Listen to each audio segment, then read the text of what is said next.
วิกรมวัดปากดังเจริญตำบลดอยหล่ออำเภอดอยหล่อจังหวัดเชียงใหม่เจิญรับฟัง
ขอนอบน้อมเอากุณพระแก้วเจ้าดังสามประการอันมีพระพุทธพระธรรมพระสงฆ์กุณพ่อกุณแม่กุณครูบาอาจารย์กุณศีลธรรมกรรมฐานจงมาปกห่มรักษาครูบาอาจารย์พระเจ้าพระสงฆ์ทุกรูปปกห่มรักษาป่อออกแม่ออกศรัทธา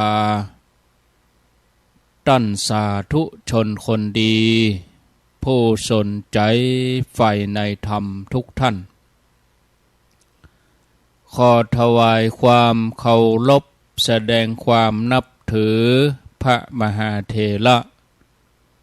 พระเถรานุเถระเจ้าคณะพระสังฆาธิการครูบาอาจารย์เจ้าที่เปิดวิทยุฟังอยู่ที่วัดที่ว่าเวลานี้ขอความสุขความเจริญในธรรมความผาสุกดังใจความสบายดังกายจงได้บังเกิดแก่ญาติโยมทั้งหลายทุกคนทุกท่านได้เวลาแล้วเนอได้เวลาแล้วมามาพะกันในรายการสาระธรรมยามแลง รายการสารธรรมยามแลงมาปะกันในวันนี้เป็นวันพุธที่5เดือนมีนาคมพุทธศักราช2568วันนี้เป็นวันเดือน6เหนือขึ้น7ค่ำพร่ำว่าเป็นวันพุธวันพุธนี้เป็นวันพระเป็นวันศีลศรัทธาญาติโยมทั้งหลายเดือน6ออก8ค่ำวันพุธเป็นวันพระวันศีลมาปะการเป็นประจำกู้วันพุธสัปดาห์ละ1วันในเวลา 15 นาฬิกาจนถึงเวลา 17 นาฬิกาดำเนินรายการโดยอาตมาภาพพระครูอภิวัฒนวิกรมวัดปากตังเจริญตำบลดอยหล่ออำเภอดอยหล่อจังหวัดเชียงใหม่เป็นผู้รับผิดชอบดำเนินรายการขอขอบคุณอนุโมทนาบุญกับสถานีวิทยุที่รับสัญญาณนำรายการนี้ไปสู่ผู้ฟังทางบ้านบ่ว่าไกลว่าใกล้อยู่ที่ไหนก็รับฟังกันได้ญาติโยมที่ฟังทางเมืองฝางก็ฟังสถานีวิทยุคลื่นพระพุทธบาทอุดมคณะสงฆ์อำเภอฝางโดยหลวงพ่อพระครูสุจิตานุรักษ์หลวงพ่อเจ้าคณะอำเภอฝางเจ้าอาวาสวัดพระบาทอุดมญาติโยมฟังทางในเมืองเชียงใหม่ฟังที่ FM 104.50 วัดฝ่ายหินโดยท่านพระครูสมุวิสุวัตรวรกิจโจเจ้าอาวาสวัดฝ่ายหินญาติโยมฟังทางลำปางรับฟังที่สถานีวิทยุวิทยาลัยสงฆ์นครลำปาง FM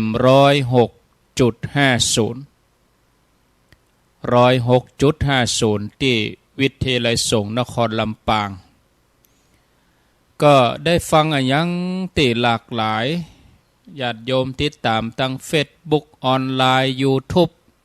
ของวัดฝ่ายหินก็ดีก็ต้องขออนุโมทนาโดยระยะหลังนี้ทาง Facebook ของอาตมาก็บ่ล่ำที่จะได้ออนไลน์บ่ล่ำที่จะได้เข้ารายการให้ศรัทธาญาติโยมได้รับฟังติดขัดข้อง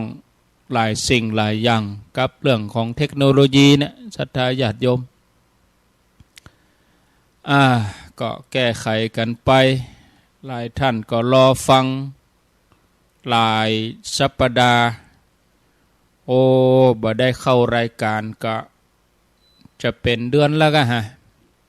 ช่วงวันพุธนี่นะเวลา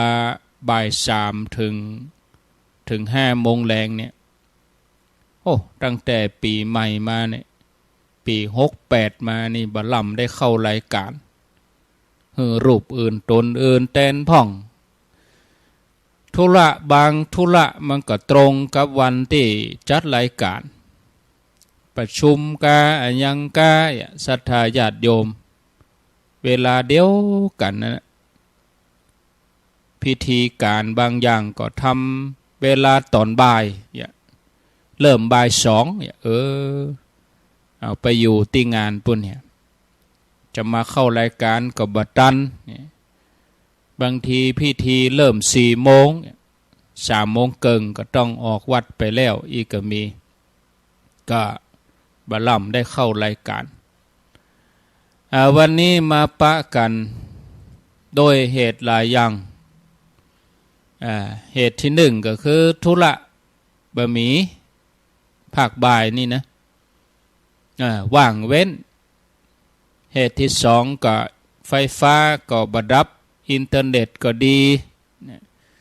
เมื่ออย่างมันพร้อมสมบูรณ์ประจวบเหมาะเฮาก็ได้มาอู้มาจากัน บางทีผู้จัดว่างไฟฟ้าดับเหียก็บ่ได้ยินบางทีผู้จัดสะดวกไฟฟ้าก็บ่ดับแต่อินเทอร์เน็ตบ่ดีก็บ่มีเสียงออกไปเป็นเทปเป็นอะไรยังไปเหียอย่างนี้เป็นต้นมันต้องประกอบด้วยหลายสิ่งหลายอย่างเนาะศรัทธาญาติโยมท่านทั้งหลายมาปะกันแล้วทักทายอูจาตามเวลาศรัทธาญาติโยมวันนี้ก็จะอยู่กันไปจนถึง5 โมงปุ่นน่ะเนอะ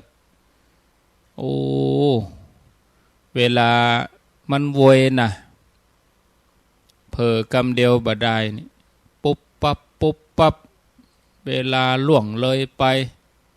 เผลอกำเดียวก็ผ่านวันผ่านเดือนเนาะจากสัปดาห์ก็เป็นเดือนจากเดือนก็เป็นปีเดือนนี้นี่เดือนที่3ของปีละเดือนมีนาคมนี่ศรัทธาญาติโยมทั้งหลายสรรพสิ่งในโลกมีการเปลี่ยนแปลงไปตลอดเวลาบ่คงที่ฉะนั้นเมื่อเฮาเกิดมาแล้วเฮาก็มาอาจจะหลีกเลี่ยงความเปลี่ยนแปลงนี่ไปได้ความเปลี่ยนแปลงนี่มันเป็นธรรมประจำโลกอย่างคือโลกเป็นไปอย่างอี้อย่างที่อูแต่เจ้าอย่างที่เข้ารายการภาคเจ้านั่นศรัทธาญาติโยมทั้งหลายมีลาภเสื่อมลาภมียศเสื่อมยศได้กรรมสรรเสริญก็จะต้องถูกนินทาเมื่อมีความสุขก็ต้องปะความทุกข์แต่บอกว่าจะประสบจากสถานะเหตุการณ์อย่างใดเราต้องฝึกให้มีสติบ่หวั่นไหวรักษาใจให้มั่นคงมุ่งมั่นสร้างความดีให้เต็มที่เมื่อบุญบารมีเต็มที่เต็มเปี่ยมแล้วในที่สุดเราก็จะบรรลุถึงเป้าหมายในชีวิตหมู่เฮาทั้งหลายที่ยังบ่หมดกิเลสก็สามารถฝึกใจให้บ่หวั่นไหวได้โดยการฝึกใจของเฮาให้ฮู้จักปล่อยวางฝึกใจของเฮาให้นิ่งให้ใจของเฮามีสติสม่ำเสมอแล้วก็เมื่อสอนตัวเก่าพิจารณาตัวเองให้เกิดปัญญาเหมือนกับโพธิสัตว์เจ้าที่เปิ้นสั่งสมกันมาตั้งแต่ปั่มเป่งบารมีเป็นโพธิสัตว์จนได้ตรัสรู้เป็นพระสัมมาสัมพุทธเจ้าบางชาติก็ไปเกิดเป็นสัตว์เดรัจฉานแต่ก็สามารถพัฒนาตัวเองสั่งสอนอบรมตักเตือนตัวเอง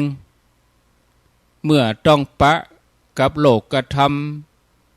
ก็รู้จักรักษาใจให้เป็นปกติบ่หวั่นไหวต่อสิ่งใดๆที่มากระทบเรื่องนี้เกิดขึ้นองค์พระสัมมาสัมพุทธเจ้าตรัสเล่าให้ภิกษุทั้งหลายได้ฟังตอนที่พระองค์ประทับอยู่ที่วัดเวรุวันว่าในอดีตการโพธิสัตว์เจ้าเกิดเป็นพญาลิงเผือกชื่อว่าราทะเป็นพญาลิงที่มีบริวารนักร่างกายสมบูรณ์แข็งแรงแล้วก็มีน้องตัวแถมตัวหนึ่งอาศัยอยู่ในป่าด้วยกันวันหนึ่งนายพรานจับลิงเผือก2 พี่น้องได้หันว่าลิงเผือกนี่มีรูปร่างลักษณะดีก็เลยเอาไปถวายพระเจ้าปารณสี พญาเจ้าเมืองหันลิงเผือกถึงสองแล้วก็ชอบโปรดปรานเอาไปเลี้ยงในกรงทองเฮ้อกินอาหารอย่างดีเอาใจใส่ดูแลอย่างดีต่อมาบ่เมินบ่นานนายพรานแถมคนหนึ่งได้เอาลิงสีดำตัวใหญ่ชื่อว่ากาละพาหุลิงตัวดำเอามาให้พญาเจ้าเมืองแถมพญาเจ้าเมืองก็โปรดชอบก็เลยเอาไปใส่ในกรงดูแลแยกส่วนนะพญาเจ้าเมืองก็เอาใจใส่ดูแลแต่ลิงดำตัวนี้ตัวเดียวทำให้เข้าปลาอาหารของลิงเผือกสองพี่น้องลดน้อยไปถึงแม้จะเสื่อมจากลาภสักการะขาดการดูแลโพธิสัตว์เจ้าก็มีใจเป็นปกติบ่ได้เสียใจเสียได้อันยังส่วนลิงผู้เป็นน้องอดบ่ได้ทนบ่ได้ก็เกิดว่าเดี๋ยวนี้ไผก็เอาใจแต่ลิงสีดำลิงกาลุลิงกาละพาหุนี่ลิงที่เป็นน้องก็อู้กับอ้ายว่าเมื่อก่อนเฮาได้กินดีอยู่ดีบ่เดี๋ยวนี้บ่ได้แล้วเขาตั้งหลายเอาอาหารเอาเข้าปลาอาหารอย่างดีเฮ้อกะลิงกาละพาหุลิงดำตัวนั้นเมื่อเฮาถึงสองบ่ได้ลาภสักการะบ่ได้รับการดูแลเหมือนเก่าก่อนเฮาจะอยู่ที่นี่ได้ประโยชน์อันใดกลับไปอยู่ป่าเตอะลิงผู้เป็นน้องบอกให้อ้ายอย่างนี้โพธิสัตว์เจ้าก็บอกกับน้องว่าน้องเฮ้ยธรรมะในหมู่มนุษย์นี้คือลาภยศสรรเสริญสุขแล้วก็เสื่อมลาภเสื่อมยศนินทาทุกข์ทั้งหมดนี้เป็นของบัดเที่ยงแล้วก็มีการเปลี่ยนแปลงเป็นธรรมดาเจ้าบ่ต้องไปเสียอกเสียใจอันยังแต่ลิงที่เป็นน้องแม้จะได้ฟังอย่างนั้นก็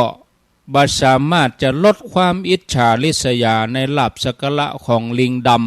ำกาละพาหุตัวนี้ได้ก็อู้กับอ้ายบอกว่าอ้ายเป็นบัณฑิตย่อมหู้ถึงประโยชน์แม้ที่ยังมาบ่ถึงเนี่ยจะได้นอเฮาจะหันลิงดำตัวนี้ถูกขับไล่ออกจากเมืองไปพญาลิงโพธิสัตว์เจ้าก็บอกกับน้องว่าอย่ากลัวไปเลยลิงดำตัวนั้นชอบกระดิกหูกรอกหน้ากรอกตาปิ้นหน้าปิ้นตาแฮมบะเมินบานานบรรดากุมารหล่ออ่อนน้อยลูกของเสนาอามาตย์ก็ดีโอรสธิดาก็ดีจะกลัวลิงดำตัวนั้นถ้าลิงดำตัวนี้ทำบ่อยๆลาภสักการะจะเสื่อมเพราะการกระทำของตัวมันเองน้องบ่ต้องกังวลหยังเมื่อลิงดำอยู่ในกรงได้2-3 วันใหม่ๆก็บ่แสดงอาการอะไรยังเมินเข้าก็ล่วงเลยไป2-3-4-5 วัน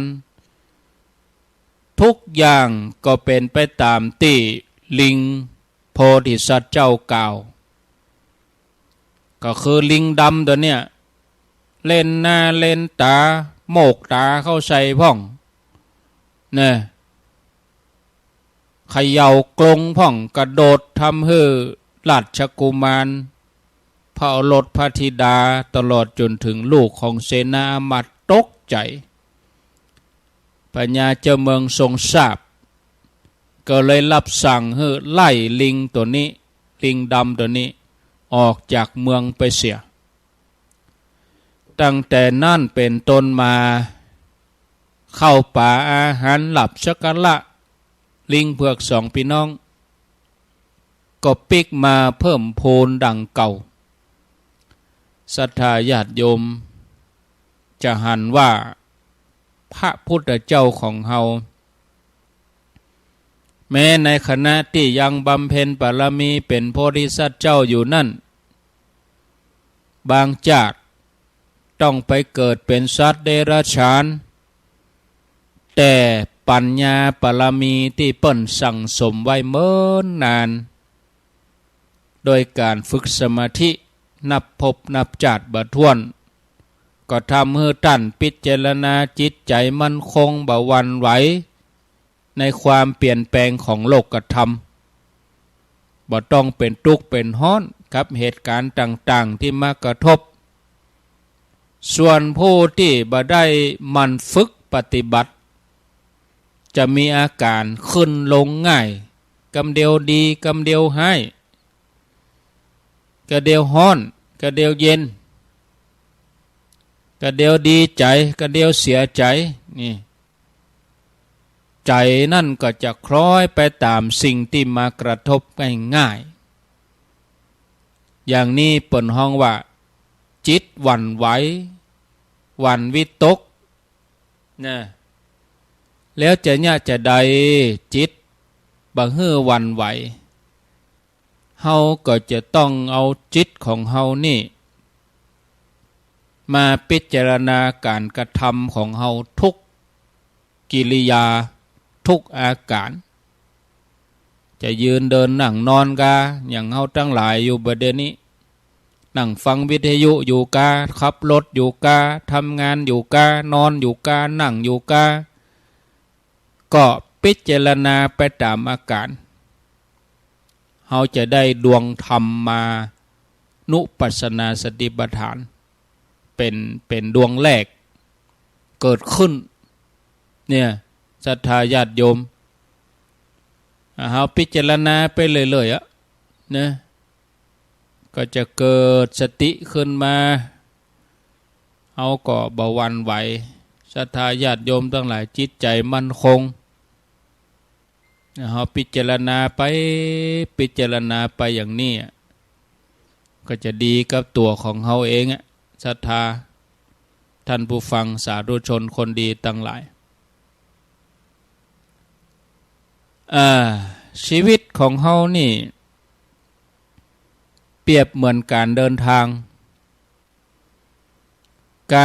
งนี่จำเป็นจะต้องมีเสบียงติดตัวเพื่อจะรอเลี้ยงสังขารร่างกายให้มันอยู่ได้นะการที่จะเดินทางไกลไปเนี่ย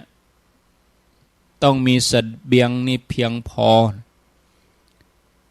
ทานบุญนี่ก็ถือว่าเป็นเสบียงอันหนึ่งเหมือนกันนะศรัทธาญาติโยมเมื่อมีความบ่เข้าใจอันยังเกิดขึ้นเมื่อเฮาสับสนบ่ว่าจะในใจของตัวเองหรือว่าสิ่งใดๆที่มากระทบมีความบ่เข้าใจอย่างเกิดขึ้นนี่ในทางพระพุทธศาสนาเปิ้นสอนฮื้อว่าบ่ฮื้อว่าให้ภัยหรือว่าต่อล้อต่อเพียงกับภัยกึดแล้วพิจารณาไต่ตองแล้วสิ่งที่เฮาทำนั่นดีอยู่แล้วก็ฮื้อทำดีต่อไปอย่าหวั่นไหวฮื้ออดทนอย่าไปปัทุษร้ายภัยถึงแม้เขาจะบาหันต้วยหรือว่าคัดขวางในการทำความดีของเฮาพระองค์ก็บัสรรเสริญให้เกิดการเบียดเบียนเกิดการทำร้ายกัน เพราะอันนั้นมันเป็นที่มาแห่งอกุศลเปิ่นเฮอพิจารณาตัวเก่าสำรวมในศีลรักษาศีลเปิ่นเฮอได้บางพ้อยนะที่ไหนบกพร่องก็ปรับปรุงแก้ไขนอกจากนี้คำสอนต่างด้านพระพุทธศาสนาเปิ้นก็ฮือฮู้จักประมาณในการบริโภคกินก็หมอกพอดีนั่งพอดีนอนก็พอดีเนี่ยนั่งที่ไหนนอนที่ไหนก็ฮือพอดีเหมาะสมกับตัวเองหาสถานที่เหมาะสมสงบสงัดทำความเปลี่ยนให้เต็มที่นี่ในสมัยที่องค์พระสัมมาสัมพุทธเจ้าเปิ้นเริ่มประกาศพระพุทธศาสนามีคนเลื่อมใสศรัทธาออกบวชจำนวนนักมนุษย์และเทวดาทั้งหลายต่างก็มาฟังธรรมจนสำเร็จธรรมตามบุญของตัวเก่านับบ่ถ้วนเมื่อมีคนมาฟังธรรมนักพระองค์มีสาวกนักขึ้นพระพุทธศาสนาก็แผ่ขยายกว้างขวางออกไปเกียรติคุณของพระสัมมาสัมพุทธเจ้าก็ขจรกระจายไปทั่วชมพูทวีปก็ทำให้หมู่เดรัจฉีอันเป็นนักบวชนอกศาสนาเสื่อมจากลาภสักการะเนี่ยเป็นเหมือนแสงหิ่งห้อยไปเลยในยามที่ตะวันขึ้นความศรัทธาที่ตัวเองเคยได้รับก็ลดลงไปเพราะคำสอนเหล่านั้นบ่มีแก่นสารสาระอะไรอย่างหมู่เดรัจฉีก็เป่าประกาศให้คนทั้งหลายว่าบ่ใจเพียงสมณะโคดมตัวอันที่เป็นพระพุทธเจ้าแม้หมู่เฮาก็เป็นพระพุทธเจ้าทานที่ท่านทั้งหลายถวายสมณะโคดมมีผลอย่างใดทานที่ให้แก่หมู่เฮามีผลอย่างนั้นเหมือนกันท่านทั้งหลายจงมาถวายแก่หมู่เฮาเถอะเดรัจฉีได้กล่าวประกาศอย่างนี้เดรัจฉีทั้งหลายก็เที่ยวแอวประกาศเนี่ยยังได้เป่ายังได้ก็ไล่ผลความศรัทธาลาภสักการะก็เสื่อมลงไปตึงวันในขณะที่พระพุทธศาสนาอันมีพระสัมมาสัมพุทธเจ้าก็เจริญรุ่งเรืองมีคนนับถือนักขึ้นเพราะผู้ปฏิบัติต่างก็ได้รับผลของการปฏิบัติด้วยตนเองหมู่เดรัจฉีก็เลยมาประชุมกันว่าหมู่เฮาจะได้ประเด็นนี้เฮาจะต้องหาวิธีที่จะใส่ร้ายสมณะโคดม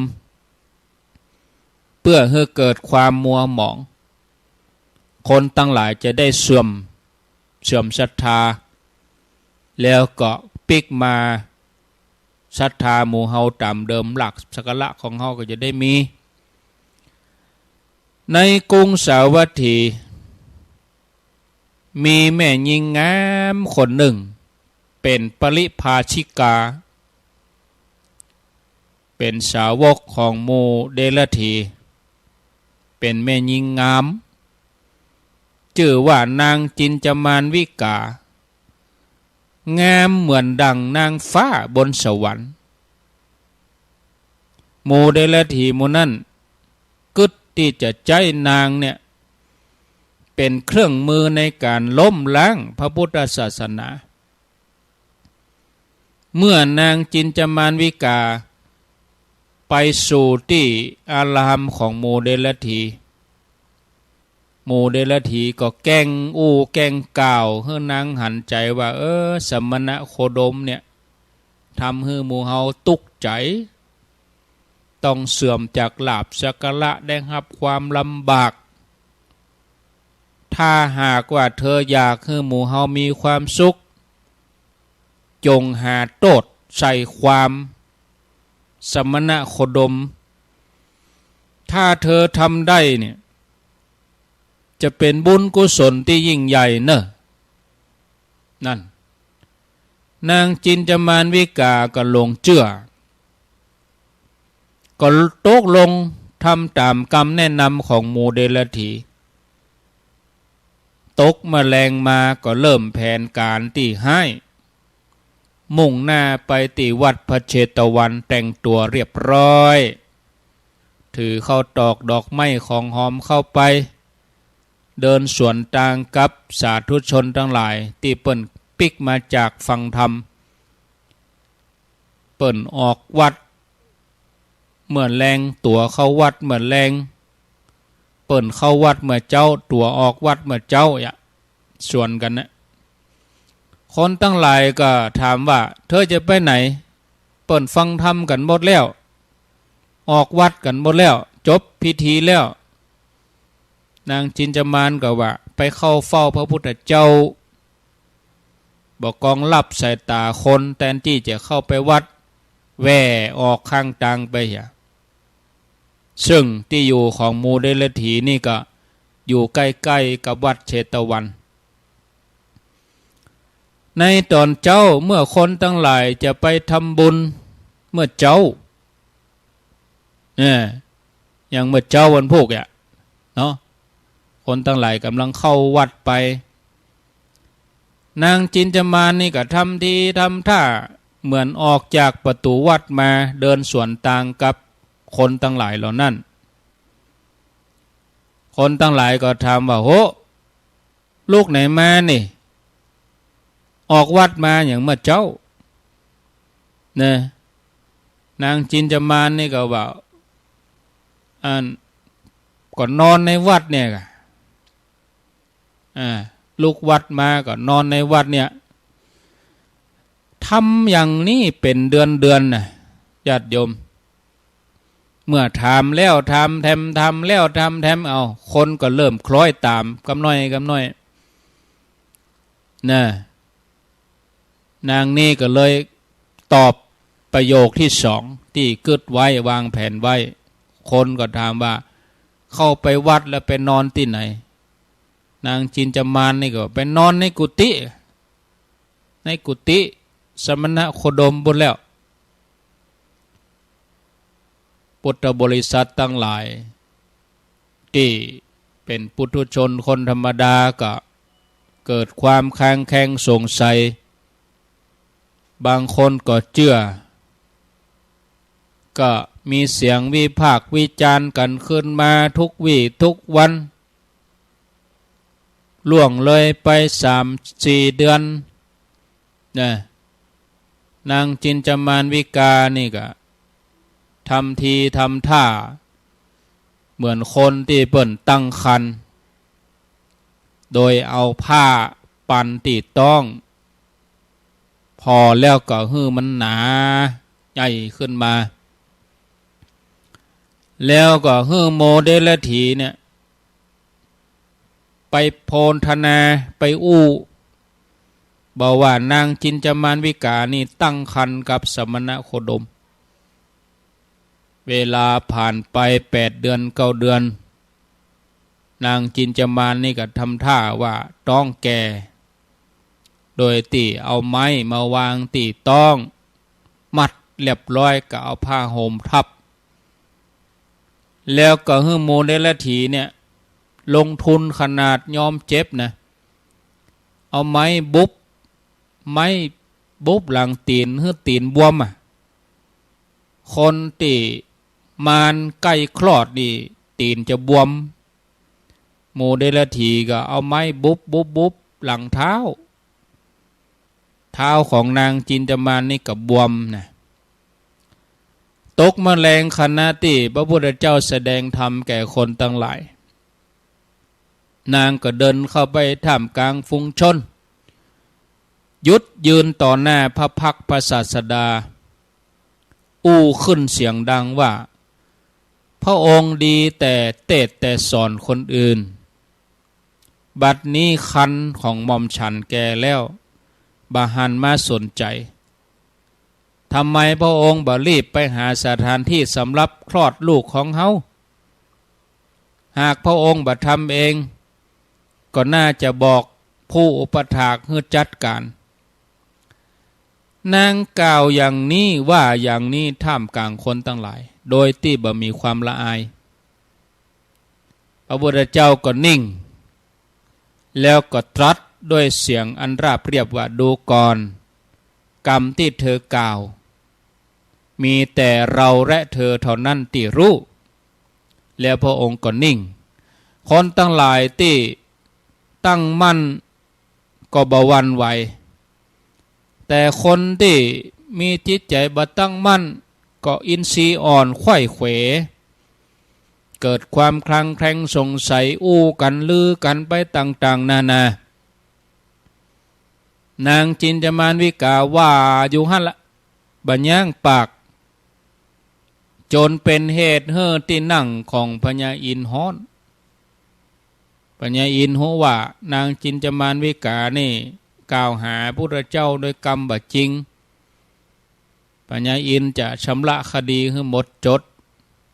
ก็เสด็จพร้อมกับเทวบุตร4 องค์เทวบุตรนี่แปลงร่างเป็นหนูเข้าไปคบเจือกที่มัดต้นไม้แล้วก็ทำเป็นลมปัดพาขึ้นมานางนี่เมายืนด่าบ่ฮู้ตัวไม้ก็ตกใส่หลังตีนทำมือนางนี่ได้รับความเจ็บปวดเมื่อความจริงปรากฏตกใจล่นหนีคนตั้งหลายฮู้ความจริงกับปากันไล่บุบนางก็ล่นบอกกองลับตาแผ่นดินมาอาจจะรับกรรมชั่วเปลวไฟในนรกอเวจีดูดนางเข้าไปอันนี้คือกรรมท่านผู้ฟังทั้งหลายที่เล่ามานี่ เขาจะหันว่าความจริงคือความจริงนะของแท้ย่อมทนต่อการพิสูจน์ทองบ่กลัวไฟในขณะที่เขากำลังสั่งสมบุญบารมีอยู่เนี่ยเป็นธรรมดาที่เขาจะต้องปะอุปสรรคปัญหาบอกว่าจะมาในรูปแบบใดจะนักจะน้อยกะเอาก็บ่ต้องหวั่นไหวตั้งใจทำความดีต่อไปเนี่ยทำดีต้องได้รับผลดีการเวลานี่จะเป็นเครื่องพิสูจน์บอกว่าอันยังจะเกิดขึ้นรักษาความสงบของใจไว้เนี่ยจะไปยินดียินให้อดทนเหมือนดังช้างศึกเข้าสู่สงครามเนี่ยเฮาบ่ต้องหวั่นไหวในอุปสรรคที่เกิดขึ้นอุปสรรคนี่เป็นเรื่องธรรมดาที่เฮายังต้องปะกุคนถ้าเฮาทำใจให้หยุดนิ่งปัญญาเฮาก็จะเกิดขึ้นแก้ไขปัญหาบ่ยากเนี่ยศรัทธาญาติโยมทั้งหลายพอเวลาบัดเดี๋ยวนี้ก็3:00กับ44 นาทีก็เดี๋ยวมาอู้ต่อแต่ถ้าอู้ต่อเนื่องถึงชั่วโมงนี่ก็เสียงหายไปเบิดเมื่อคืนจะบ่มีเสียงธรรมะเบิดนี้มาอยู่กันชั่วโมงเดียวนะชั่วโมงที่2นี่ก็จะเป็นตังมจรลำปางเบิดเมื่อคืนนี้อยู่ด้วยกัน20:00 ถึง 3:00 วันนี้มาจัดรายการ3 เวลาเนาะเบิดเมื่อคืนก็ว่ากันแถมกรรมเอาแล้วญาติโยมขอได้พักเต้าอี้ก่อนฉันน้ำกันเดี๋ยวลุกเตียวไปเตียวมาเนาะจะว่าลวดเนอะก็เสียงก็หายไปนี่แต่ก็เดี๋ยวก้อยมาปะกันแถมกรรมฟังไรนี้ไปไหนเด้อเนอะ เจริญพรวิธีโยมจะดูให้ดีก็ดูพระเวทสันดรนะ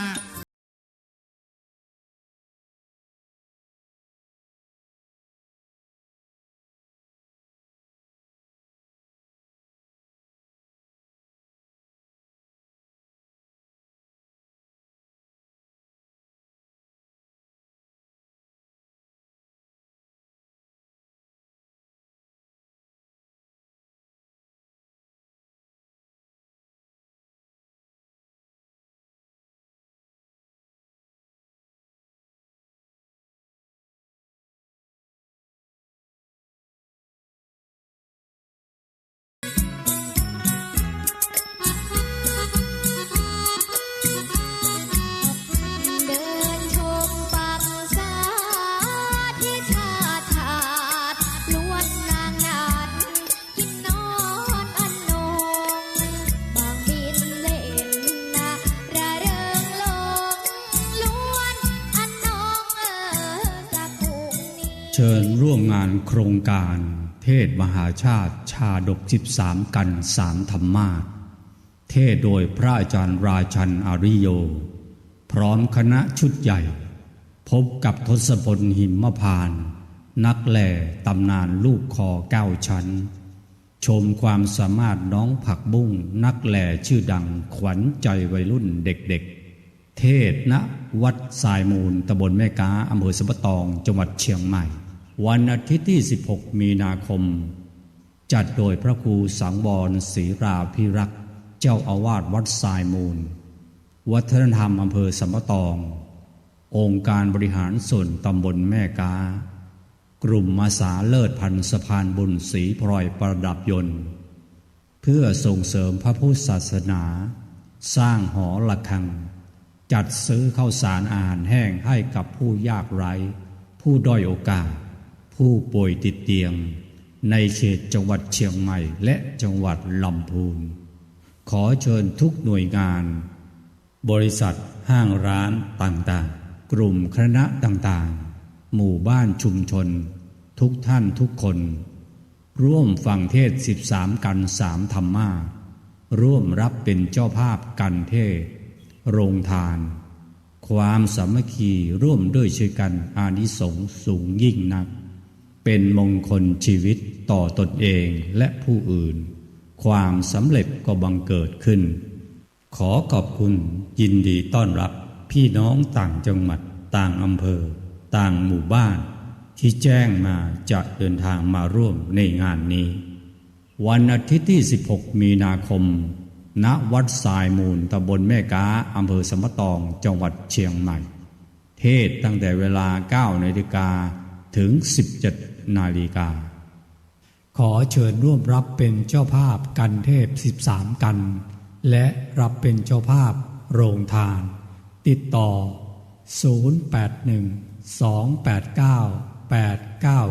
0812898992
ศรัทธาญาติโยมท่านสาธุชนคนดีทั้งหลายทุกท่านได้พักฉันน้ำเดินไปเดินมายืดเส้นยืดสายก็ผ่อนคลายลงไปขณะนี้เวลา15:54 นาทีท่านผู้ฟังกำลังรับฟังรายการสารธรรมยามแลงดำเนินรายการโดยอัตมภาพพระครูอภิวัฒนวิกรมวัดปากดังเจริญตำบลดอยหล่ออำเภอดอยหล่อจังหวัดเชียงใหม่เป็นผู้รับผิดชอบดำเนินรายการอยู่ด้วยกันแถม1 ชั่วโมงที่2ผ่านไป1 ชั่วโมงก็ต้องขอบคุณอนุโมทนาบุญกับญาติโยมที่ติดตามรับฟังบ่ว่าจะเป็นทางวิทยุเฟซบุ๊กออนไลน์ติดตามหลายช่องทางก็ขออนุโมทนาที่ลืมบ่ได้ก็คือสถานีวิทยุที่รับสัญญาณมีผู้อำนวยการฝ่ายรายการฝ่ายเทคนิคที่เปิ่นได้ช่วยเกาะสัญญาณอนุเคราะห์เวลาศรัทธาญาติโยมได้ฟังกันอย่างเต็มที่ฟังครูบาอาจารย์ก็หลากหลายแต่ละช่วงเวลาครูบาอาจารย์เปิ้นก็สลับซับเปลี่ยนกันหลายตนหลายองค์มาอยู่กับศรัทธาญาติโยมทั้งหลายญาติโยมก็ได้ฟังอย่างตีหลากหลายเปลี่ยนรสชาติเทศธรรมเมืองพ่องบรรยายพ่องครูบาอาจารย์วัดนั้นวัดนี้ช่วยกันเผยแผ่พระพุทธศาสนาถือว่าเป็นบุญตึงผู้ฮื้อบุญตึงผู้ฮับบุญตึงผู้ฮื้อก็คือว่าผู้ที่มานั่งนั่งจามาฮื้อธรรมะกับศรัทธาญาติโยมสถานีวิทยุแต่ละที่นี่เป็นผู้ฮื้อเวลาจัดสรรเวลาเสียงออกไปอำนวยความสะดวกผู้ฮับก็คือตัวศรัทธาญาติโยมผู้ฟังบ่ได้นักก็ได้น้อยก็ยังแควนบ่ถึง100ก็มอก20-30 คนฟังรายการอยู่ตัวอีก็จื่นใจแล้วเพราะช่วงเวลาอย่างนี่หาโอกาสที่ญาติโยมจะได้มาฟังน้ำฟังธรรมบางทีเขาต้องรอในกลางวัดซาบางคนเพื่อก็ไปวัดบ่ได้นะร่างกายบ่ไหวแล้วก็อยู่ที่บ้านฟังเอาอยู่ที่บ้านฟังเทศน์ฟังธรรมอยู่ที่บ้านไหวเอานะญาติโยมท่านทั้งหลายบุญแปลว่าเครื่องชำระให้สะอาดบริสุทธิ์ชำระอย่างแรกก็คือชำระพฤติกรรมให้งามให้ดีให้เป็นไปในทางที่ถูกต้องที่ชอบเป็นไปเพื่อประโยชน์แก่ตนและคนอื่นชำระต่อมาก็คือชำระจิตใจเอาบุญเป็นที่ตั้งชำระจิตใจให้หายเศร้าหมองพ้นจากความทุกข์ความร้อนเกิดแสงสว่างในปัญญามีความคิดติดถูกบ่หลงไปตามอารมณ์ที่มันไฟต่ำบุญก็ยังหมายถึงความอิ่มเอิบเบิกบานใจขณะที่เฮาได้ตั้งใจจะทำบ่ว่าจะทานศีลภาวนาตั้งใจทำความดีอันนี้ก็เป็นบุญแล้วญาติโยมทำความดีสร้างสรรค์ความเจริญงอกงามให้เกิดขึ้นคนเฮาคู่คนนี่ถึงก็ต้องการความดีเหมือนกันหมด ใครฮื้อความดีตั้งในเนี่ยมันเป่งออกมาเหมือนกับดอกไม้ที่กำลังจะเบ่งบานสยายกลีบโดยบ่สนใจว่าจะมีคนหันก็มีคนหันก็การทำความดีนี่ช่วยให้เป็นมนุษย์ที่สมบูรณ์เหมือนเดียวกันกับดอกไม้ที่บรรลุความสมบูรณ์คือสร้างความงดงามให้แก่โลกญาติโยมท่านทั้งหลายบุญนั้นเริ่มต้นด้วยการรู้จักการฮื้อช่วยให้เฮาบ่เกิดที่จะเอาเข้าตัว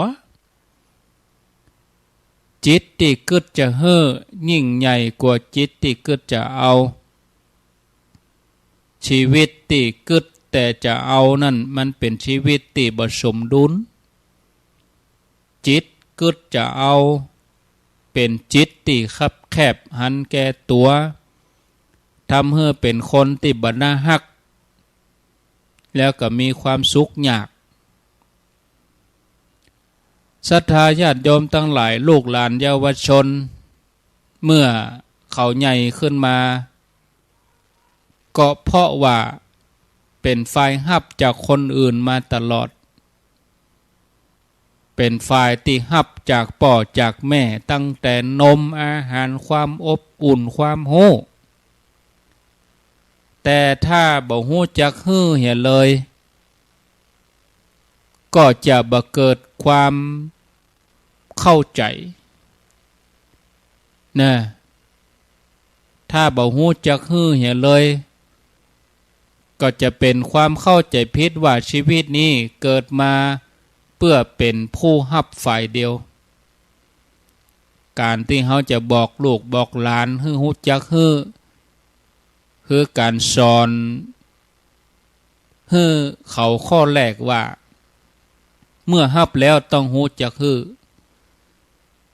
ต้นไม้กูต้นที่เจริญเติบโตเพราะดูดน้ำสารอาหารจากขี้ดินแต่เวลาเดียวกันต้นไม้ก็คลายน้ำมีใบมีกิ่งเป็นปุ๋ยเป็นการตอบแทนแผ่นดินที่เลี้ยงมาได้ตึงน้ำตึงอาหารแล้วไปบ่พอต้นไม้บางชนิดก็ผลิตอาหารให้มนุษย์เป็นที่อยู่ที่อาศัยให้กับสัตว์นกกากระรอกกาเนี่ยคนเฮาก็เอามาทำประโยชน์แต่การเฮ้อบ่ได้หมายถึงการตอบแทนบ่ได้หมายถึงเพียงหน้าที่เท่านั้นการเฮ้อนี่ยังช่วยเฮาได้รับความสุขการได้แนะนำคนอื่นบอกลูกบอกหลานให้ฮู้จักการเฮ้อคือสอนเฮ้อเขาฮู้จักความสุขจากการเฮ้อผู้เฮ้อความสุขย่อมได้รับความสุขอันนี้เป็นสัจธรรมที่เราจะต้องนำมาเรียนรู้กันคนสมัยเก่าคนสมัยโบราณเจนลูกเจนหลานนี่พ่อแม่ตะก่อนนี่เปิ้นจะปา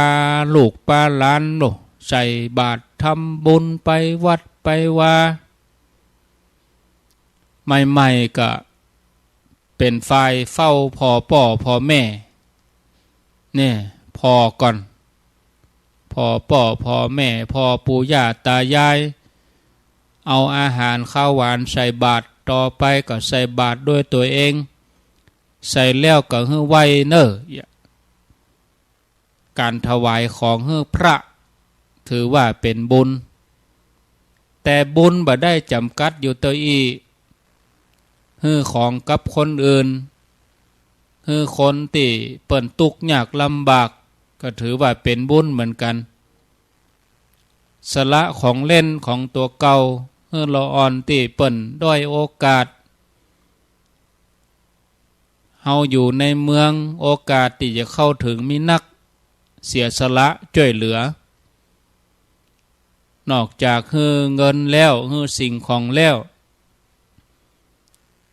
การที่ฮือชีวิตต่อสรรพสัตว์ทั้งหลายนั่นก็เป็นบุญเหมือนกันจ่วยปราตีติดกับดักกับคืนสู่แม่น้ำป่าตีน้ำแห้งขอดใกล้จะตายเอาไปปะเอาก็จ่วยเอาไปปล่อยตีแม่น้ำแหล่งน้ำที่มีน้ำนักๆสัตว์กาอย่างกาที่ติดกับดักอันนี้ก็เป็นบุญศรัทธาญาติโยมจะฮื้ออันยังราคาเต้าได้บัดสำคัญเต้ากับน้ำใจที่กึดจะฮื้อพ่อแม่จะช่วยลูกได้นักสอนให้ลูกตระหนักว่าแม้เขาจะมีกำลังน้อยมีเงินบ่นักแต่เขาก็สามารถทำบุญได้ถ้าเขามีน้ำใจคุณค่าของคนเฮาบ่ได้อยู่ที่วัยบ่ได้อยู่ที่ชื่อเสียงเงินทองคุณค่าของคนเฮาอยู่ที่คุณภาพของใจถึงแม้จะบ่มีเงินเฮ้อแต่ถ้ามีน้ำใจนี่ก็สามารถที่จะเฮ้อสิ่งที่ยิ่งใหญ่นักกว่าเงินทองมีหลอนคนหนึ่งยกตัวอย่างหลอนคนหนึ่งนี่หูว่าลูกพี่ลูกน้องอายุ10 ขวบป่วยเป็นโรคมะเร็งไข้จ่วยก็เลยวาดรูปการ์ตูนหาเงิน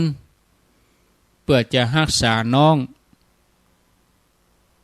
หนังสือการ์ตูนของละอ่อนวัย12 ปี12 ขวบถึงบางงามเต้าใดฝีมือบ่เต้ากับคนใหญ่แต่น้ำใจอันยิ่งใหญ่นี่จวนให้กับจักจูงใจคนอ่านช่วยกันบริจาคนี่แล้วก็มีละอ่อนแถมคนหนึ่งมีน้ำใจเสียสละทุกคืนหลังเลิกเรียนจะติดรถไปกับพ่อแม่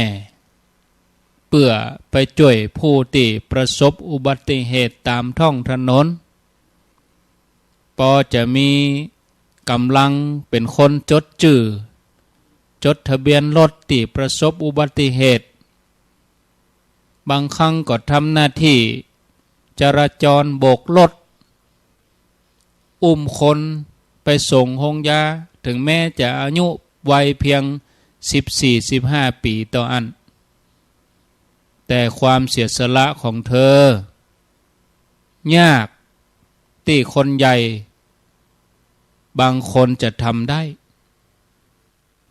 การเสียสละเพื่อส่วนรวมหรือลงมือลงแหงเพื่อช่วยคนอื่นนี่เป็นบุญแถมอย่างหนึ่งบุญอย่างนี้ละอ่อนก็สามารถทำได้ในชีวิตประจำวันเก็บขยะกาเนาะทำความสะอาดช่วยเหลืองานโรงเรียนถือของให้คนแก่เอาคนพิการข้ามถนนปลูกต้นไม้ไปตามสาธารณะปลูกฝังนิสัยหูจักช่วยงานถึงแม้บ่มีคนใจก็ทำนะการช่วยเหลือผู้อื่นจะเป็นไปได้ก็ต้องเริ่มต้นด้วยการหูจักรักษาตัวเก่า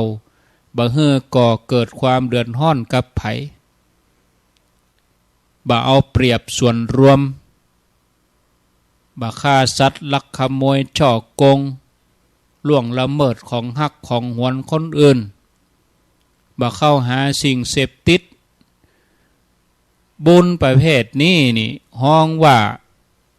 ศีลศรัทธาญาติโยมพ่อแม่ที่สอนลูกบ่ฮือไปเบียดเบียนไผบ่ว่าคนหรือว่าส่วนรวมเต้ากับแปลงหัวป้องกันบ่ฮือเดือดเนื้อฮ้อนใจมาใกล้ตัวบางทีความฉลาดใจเพียงเล็กน้อยก็นำไปสู่ความผิดพลาดยิ่งใหญ่นะพ่อแม่บางทีฉลาดใจลูกเลิกโรงเรียนมาก็เอาโทรศัพท์จงอยู่กับโทรศัพท์อยู่หันเล่าฉลาดใจละอ่อนประเดียวก็เลยเป็นคนที่โผงผางเกเรเป็นคนที่ห้าวหาญเป็นคนที่สมาธิสั้นพ่องเป็นคนที่เอาแก่ใจพ่องยะเพราะว่าพ่อแม่นี่นิ่งนอนใจบ่ควรจะนิ่งดูดายเนี่ยพฤติกรรมที่ดีๆก็ควรจะทำให้เป็นตัวอย่างการกินการอยู่ก็ให้เป็นให้ใจของเป็นส่วนอันนี้ห้องเป็นศีลกินง่ายอยู่ง่ายบ่มักง่าย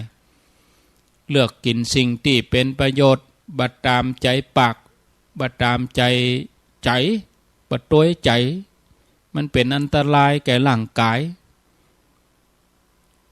อันนี้รวมไปจนถึงการใช้เทคโนโลยีต่างๆให้เหมาะสมบ่มกมุ่นจนสิ้นเปลืองอ่อนบางคนใจโทรศัพท์มือถือนี่บ่พอเวลาทำการบ้านกะเวลาทำงานบ้านกะเล่นเกมกะพอเหมาะพอดีพอประมาณเมื่อกินก็กินเป็นใจเป็นต่อมาก็สอนให้ฮู้จัก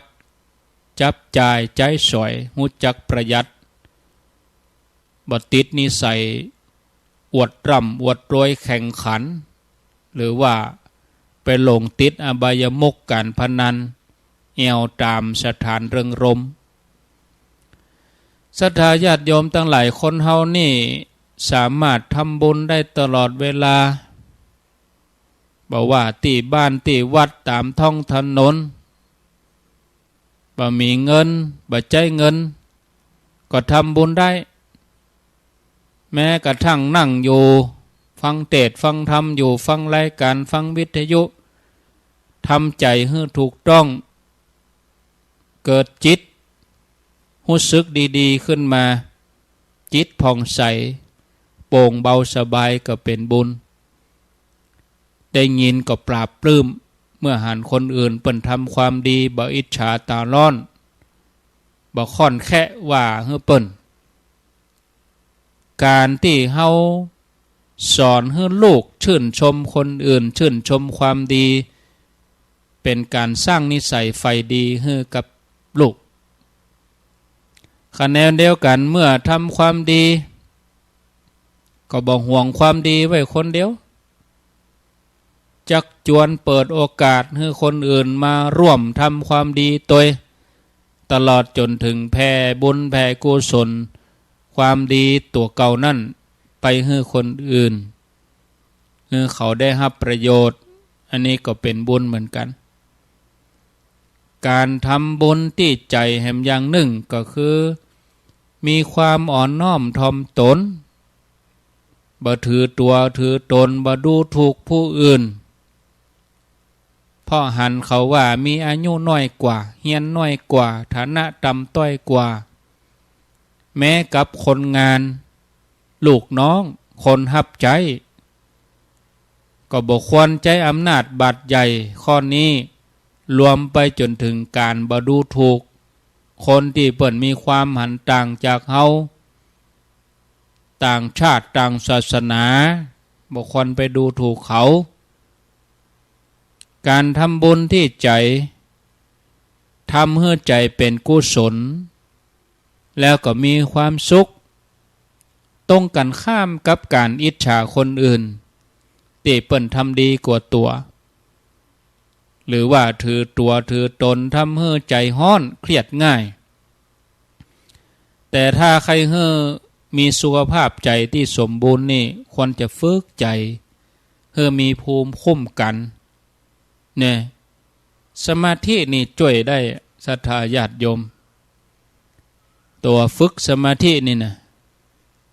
การฝึกสมาธินี่ช่วยได้ดับความห้อนความโกรธเวลาเรามีสิ่งที่มากระทบนี่หายใจเข้าลึกๆหายใจออกยาวๆแต่สมาธิจะได้ผลดีนี่ต้องฝึกมันฝึกเป็นประจำแม้ในยามปกติก็ฝึกเนาะจดจ่ออยู่กับลมหายใจเข้าออกเวลาเดินก็สงบเนี่ยนี่มันเป็นกิจวัตรอย่างอีกความจริงการฝึกสมาธินี่ทำได้ทุกกิจกรรมแปรงฟันล้างจานทำการบ้านอ่านหนังสือกวาดบ้านถูบ้านทำกับข้าวฟังเทศน์ฟังธรรมขับรถอย่างมื้อนี้ทำได้หมดหรือว่าก่อนนอนหาโอกาสดีๆในครอบครัวไม่ใช่ต่างคนต่างอยู่ชวนกันสวดมนต์ไหว้พระอันเขาจะแปลงห้องพระไว้อย่างไม่ใช่แปลงไว้โชว์ไปโชว์ไผไม่ใช่แปลงไว้อวดเอาไว้อวดไผแปลงแล้วบ่ไหว้มันก็มอกเครื่องประดับประดายแปลงแล้วต้องหาโอกาสไหว้แผ่เมตตาฝึกใจให้มีภูมิต้านทานต่อสิ่งที่มากระทบความโกรธถ้ามันมักหมมมันก็จะเผาล้นจิตใจของเฮาให้ฮ้อนเฮาจะต้องแผ่เมตตาให้ตัวเองแผ่เมตตาให้คนใกล้เคียงเพื่อนร่วมงานเจ้านายลูกน้องสร้างเมตตาให้เกิดขึ้นในใจนะมันชื่นชมนะบัดเฉพาะกับพ่อแม่ครูบาอาจารย์คนรถคนงานนะให้ตระหนักว่าคนหมู่นี้เป็นตัวจักหนึ่งที่ทำให้ชีวิตของเฮานะเป็นไปด้วยดีเขาเหล่านี้เป็นส่วนเสริมเมื่อชีวิตของเฮาดีขึ้นเนี่ยขอบคุณแม้กระทั่งต้นไม้สิ่งแวดล้อมภูเขาดินฟ้าอากาศเข้าของเครื่องใจรองเท้าผ้าห่มรถยนต์ที่อยู่ที่นอนที่กินห้องครัวสปะหมด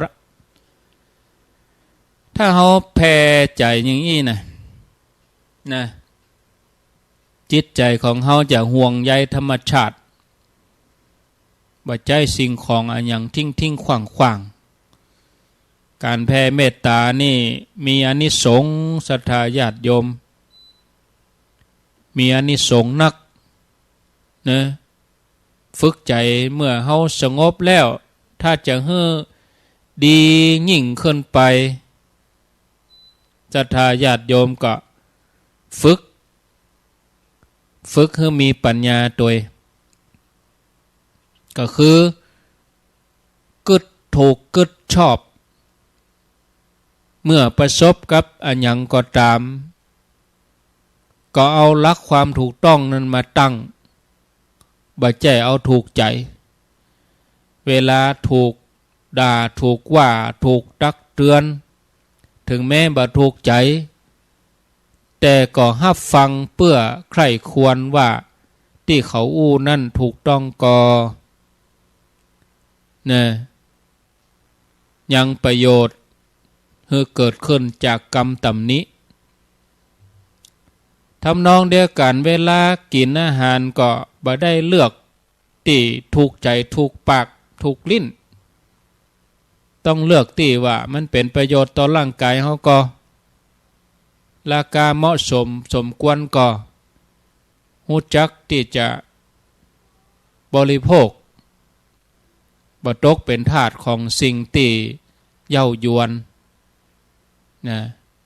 การกึดดีกึดชอบนี่ต้องอาศัยการฟังต้องอาศัยตัวอย่างคนที่อยู่ใกล้ชิดเนี่ยเป็นผู้ที่สนับสนุนกู้อย่างนะได้ยินได้ฟังได้คติธรรมนะได้รับอย่างที่เป็นประโยชน์นะเกิดอย่างก็เป็นบุญเป็นกุศลนะศรัทธาญาติโยมบุญจะช่วยขัดเกลาจิตใจให้สะอาดสว่างสงบจิตใจเป็นสุขบ่มีหยังสำคัญสำหรับคำว่าเสียสละแบ่งปันเนาะศรัทธาญาติโยมพอเวลาแล้วก็4 โมงเช้าเหลือเวลาแถมตึง40 นาทีพอดีก็มีการนี่เหมาะนะจะได้จัดเต็มที่นี่ตึงมีศรัทธาญาติโยมอันการเมื่อแรงนี่นะหน้านี้ช้ำให้ก็เดี๋ยวก็เก็บกระดูกก็เดี๋ยวก็สังฆะเนาะมีสปะก็ขออนุญาตก่อนเนอะบ่ได้เปิดสายนะวันนี้ศรัทธาญาติโยมทั้งหลายเหลือเวลาไว้นี่20 นาทีก็จะขอเปิดธรรมะธรรมะที่จะเปิดละนี่ก็เป็นธรรมะเมื่อวันที่4วันที่4 มีนาที่4ที่5มีก่อนนี่เดี๋ยวพอกันเอาปีใหม่ๆก็ว่าปีเมินปีเมินก็มีนะญาติโยมปีเมินก็มีวันที่5 มีนาก็มีเอาปีใหม่ๆเนี่ยเนาะญาติโยมเดือนมีนาปี62เดือนมีนาปี62วันที่5 มีนาปี62จัดธรรมะว่าจะได้ก็ลองฟังไป40 นาทีที่เหลือนี้เนาะขออนุญาตกำเนิดญาติโยมอายุวันโนสุขังปลัง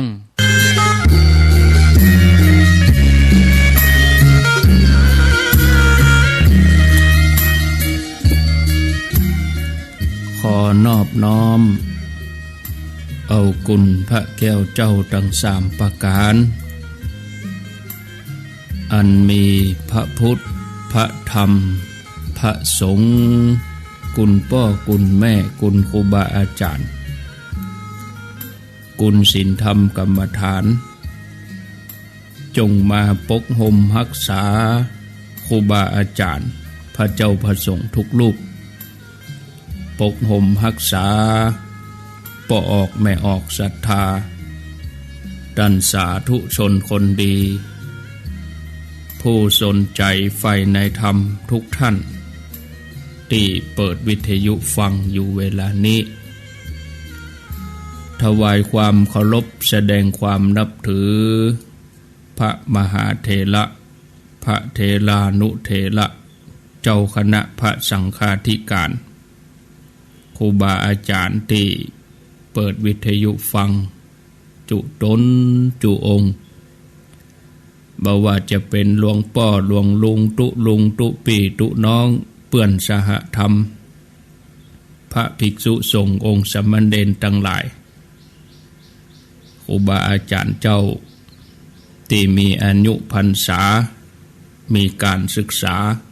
มีภูมิธรรมที่สูงกว่าเก่ากับผมขอถวายความเคารพแสดงความนับถือจุตนจุองค์เจริญปอนญาติโยมท่านสาธุชนคนดีผู้สนใจใฝ่ในธรรมทุกท่านที่เปิดวิทยุฟังสถานีวิทยุท้องถิ่นจังหวัดเชียงใหม่ ขึ้นพระพุทธศาสนาจริยธรรม FM 96.0 เมกะเฮิรตซ์ณห้องส่งวัดยางกวงตำบลหายาอำเภอเมืองเชียงใหม่ส่งสัญญาณ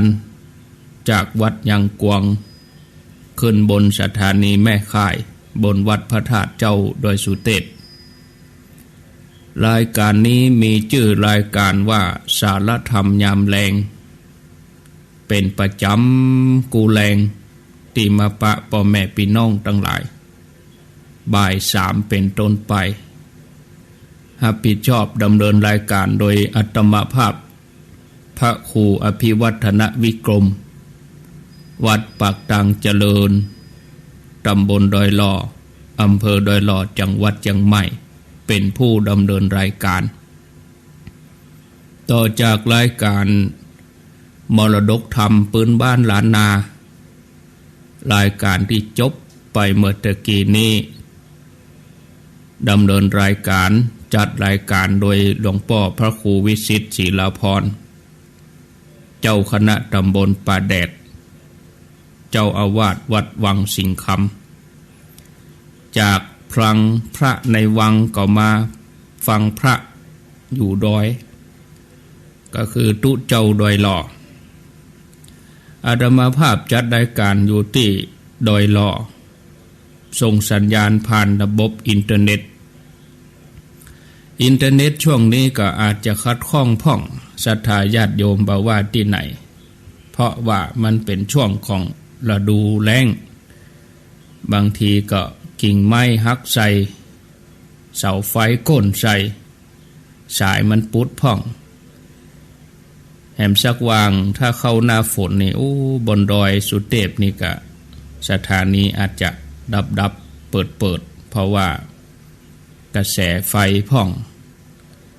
ฟ้าแมบฟ้าห้องกระแสไฟตกไฟดับกิ่งไม้หักใส่สายอินเทอร์เน็ตสายไฟปุดอย่างเงี้ยมันถ้าเข้าสู่เดือน6เดือน7นี่ก็ญาติโยมต้องทำใจเนอะโดยเฉพาะช่วงฤดูร้อนจะมีพายุฤดูร้อนเข้ามาถ้าเกิดภาวะลมหลวงมาเจ้าหน้าที่เพิ่นก็จะต้องปิดสถานีถ้าว่าเครื่องส่งดับสถานีดับก็ญาติโยมก็จะไปเดือดร้อนห้อนใจยังก็คือทำใจไว้เพราะว่าเปิ้นก็จะต้องรักษาเครื่องส่งรักษาอุปกรณ์สะเตือฟ้าแมบฟ้าห้องก็ต้องปิดถ้าบ่ปิดมันอันตรายถ้าฟ้าผ่ามาก็จำเป็นต้องได้ยุ่งใหญ่ได้ซ่อมได้แปลงอันนี้แจ้งท่านผู้ฟังทั้งหลายแทนรายการแทนสถานีเปิ้นอย่างมาเจ้านี่อาตมาก็ส่องเจ้าแล้วตั้งใจจะเข้ารายการจัดดีอินเทอร์เน็ตบ่เป็นใจรถจนเสาไฟตั้งใต้เนี่ยแล้วก็สายมันปุด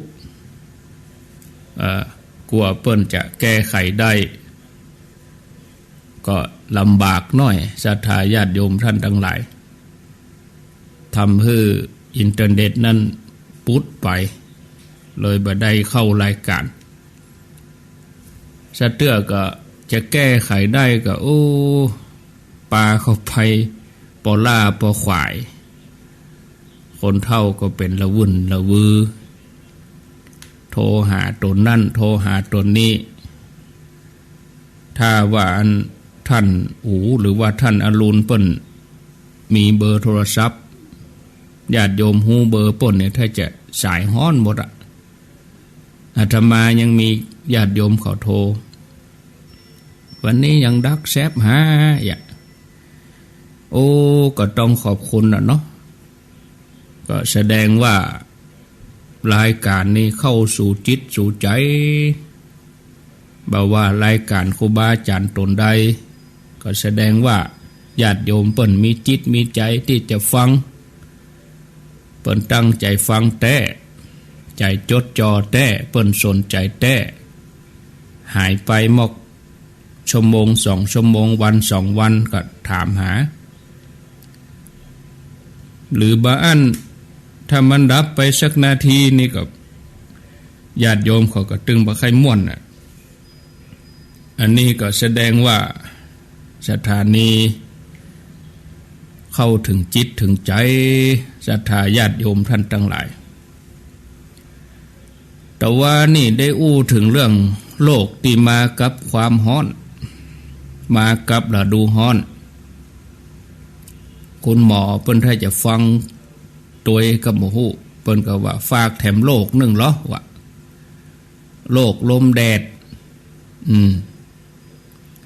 แต่กันเนาะศรัทธาญาติโยมโลกลมแดดเป็นภาวะที่ร่างกายมีอุณหภูมิสูงล่ำไปยังมันเป็นโรคจะได้โรคลมแดดก็เหมือนกับรถที่เขาความร้อนขึ้นนะ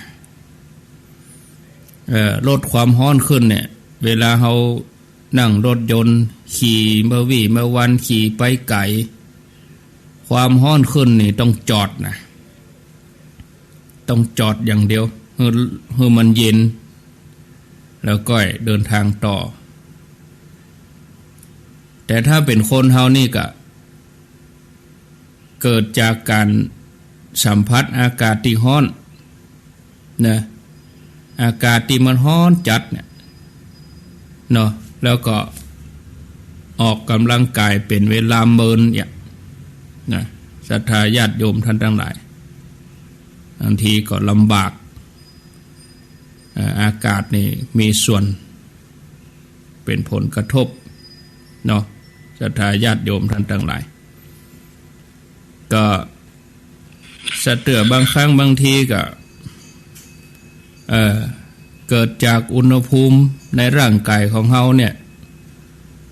สูงขึ้นเลย40 องศาขึ้นไปแต่ตามปกตินี่ร่างกายคนเฮานี่มันก็ประมาณ37 องศาเนาะแต่ถ้ามันเกิน40ไปแล้วก็ลำบากนะศรัทธาญาติโยมท่านทั้งหลายอันนี้เฮาก็จะต้องศึกษาเฮาก็จะต้องเข้าใจเบื้องต้นอาการของโรคลมแดดนี่นะศรัทธาญาติโยมคือร่างกายของเฮามันบ่มีเหื่อนะเวลาเฮาไปเนี่ยอย่างเหื่อมันบ่ได้ขับออกมาแต่ถ้าเหื่อออกนี่ดีว่ะหมอเพิ่นว่าผิวหนังก็แดงกล้ามเนื้ออ่อนแรงหายใจทีหายใจเว้ยเจ็บหัวตุ๊บตุ๊บตุ๊บตุ๊บบางคนก็จักบางคนก็เมาหัวอีกศรัทธาญาติโยมอันนี้เป็นโรคลมแดดมี2 สาเหตุใหญ่ๆการอยู่ในสภาพแวดล้อมที่อุณหภูมิสูงล่ำไปอย่างเฮาไปการไปงานเนี่ยอย่างเปิ้นจะลากประสาทอย่างเปิ้นจะเผาศพที่วัดผาบองแห่งวัน2 วันไปทางหน้าเนี่ยน้ำนี่จะไปขาดแต่โน้เด้อญาติโยมอย่างเตี้ยตมาว่าน่ะมีถุงมีตะกร้าก็เอาใส่ในหั่นไว้เหรอจิบไปเลยก้อยกินไปจิบไปหน้านี้บัดถ้ากลัวมันจะเข้าห้องน้ำบ่อยแต่ถ้าหน้าหนาวหน้าฝนนี่บัดตะกินก็เดียวกับเข้าห้องน้ำแต่หน้าร้อนนี่มันระบายออกทางเหงื่อถ้าเราไปอยู่ในสภาพแวดล้อมที่อากาศบ่ถ่ายเทมีอุณหภูมิสูงลำไปนะบ่ได้ระบายความร้อนออกได้ตามปกติเนี่ยบางทีเราอยู่ชั่วโมง2 ชั่วโมงวัน2 วันติดต่อกันก็จะทำให้เกิดโรคนี้เกิดขึ้นบ่อยสำหรับผู้สูงอายุเนอะผู้สูงอายุแล้วก็แถมอันหนึ่งก็ออกกำลังนักล่ำทำกิจกรรมที่ต้องใช้กำลังนักล่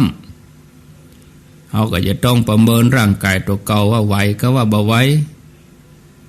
เมื่อออกกำลังกายทำกิจกรรมใช้กำลังนักสถานที่นั้นร้อนจัดก็ทำให้เกิดโรคลมแดดนะ ปัจจัยเสี่ยงอื่นๆก็มีใส่เสื้อผ้านักลำไป2 จั่น3 จั่นเสื้อผ้าที่เฮาใส่ก็ระบายความร้อนบดีสีมันเข้มลำไปต่อมาก็ดื่มแอลกอฮอล์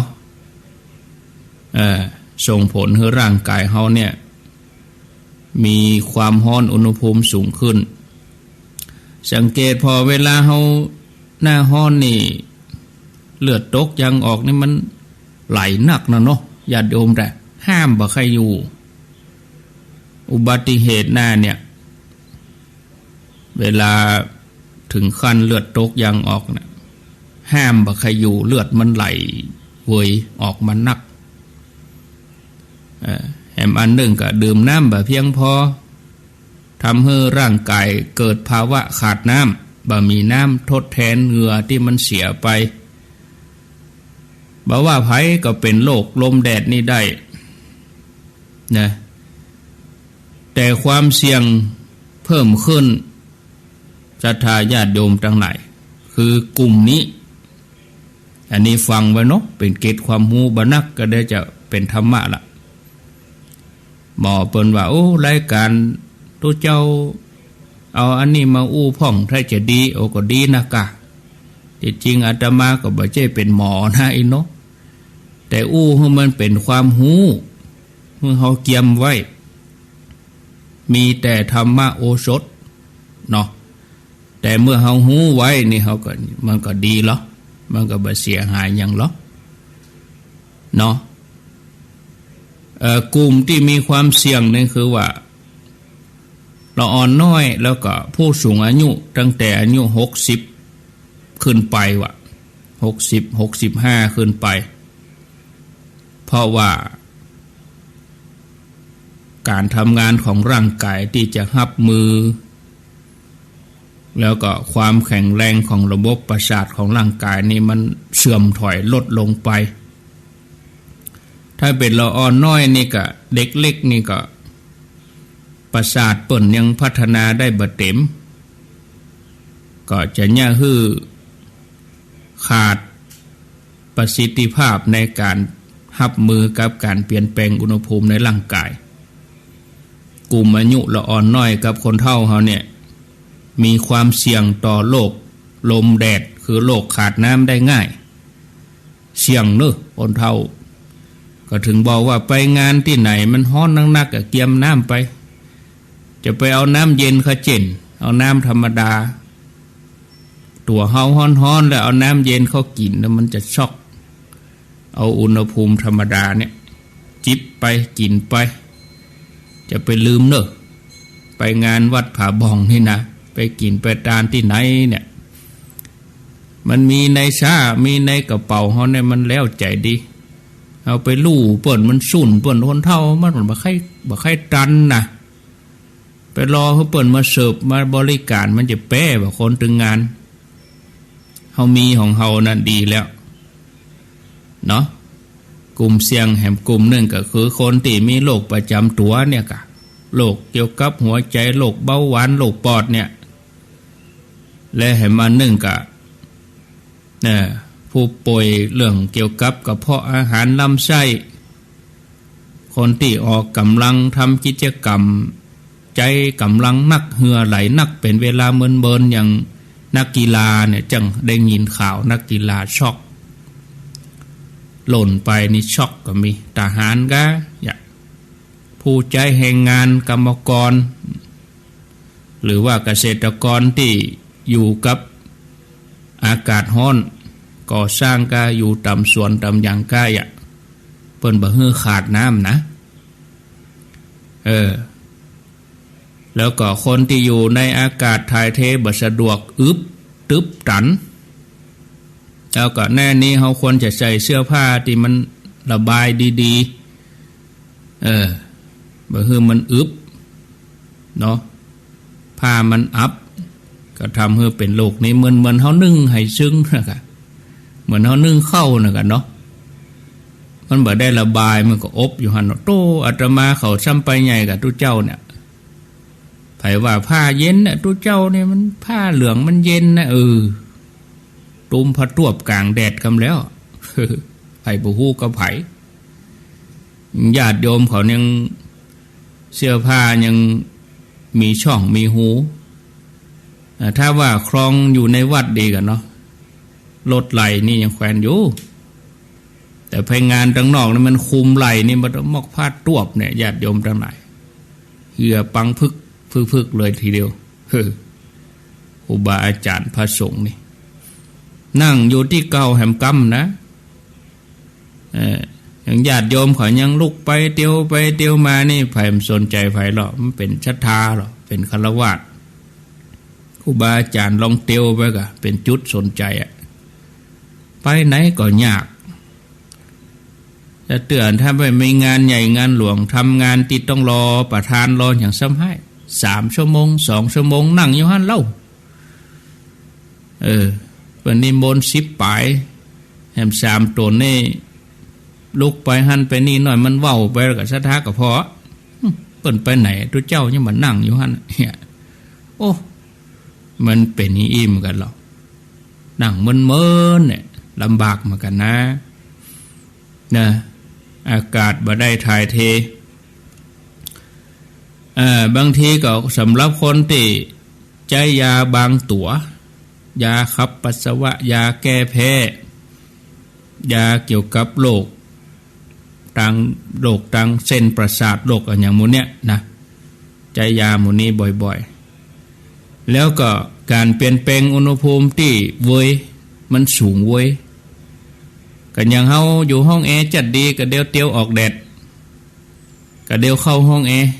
ก็เดี๋ยวเตียวออกแดดคือมันเปลี่ยนเว้ยล่ำไป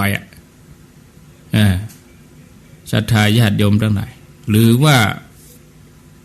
อุณหภูมิสิ่งแวดล้อมทั่วไปอย่างคลื่นความร้อนมันแผ่เข้ามาปกคลุมเปิ้นก็ว่ามันจะร้อนเหมือนกันนะปีนี้นะมันก็เปลี่ยนกันเนาะปีแล้วน้ำดีปีนี้น้ำแรงก็สลับกันปีนี้ก็จะได้ก็ต้องเกี่ยมกันนะแต่ได้รอนี่ต้องได้รอประสร้างนี่ถ้าจะมีปัญหาเพราะว่าฝ่ายตีกันน้ำตั้งแต่ในเมืองปุ่นมานี่เปิ้นมีปัญหาฝ่ายหนองเสลีกนี่ก็ปีแล้วก็แก้ปัญหาได้แต่ตั้งแต่ฝ่ายบ้านกองหนองเสลีกล่องใต้ไปนี่กระทบหมดปีก่อนนั่นนะโอ้เขาลู่น้ำกันแล้วฆ่าหัวกันวะ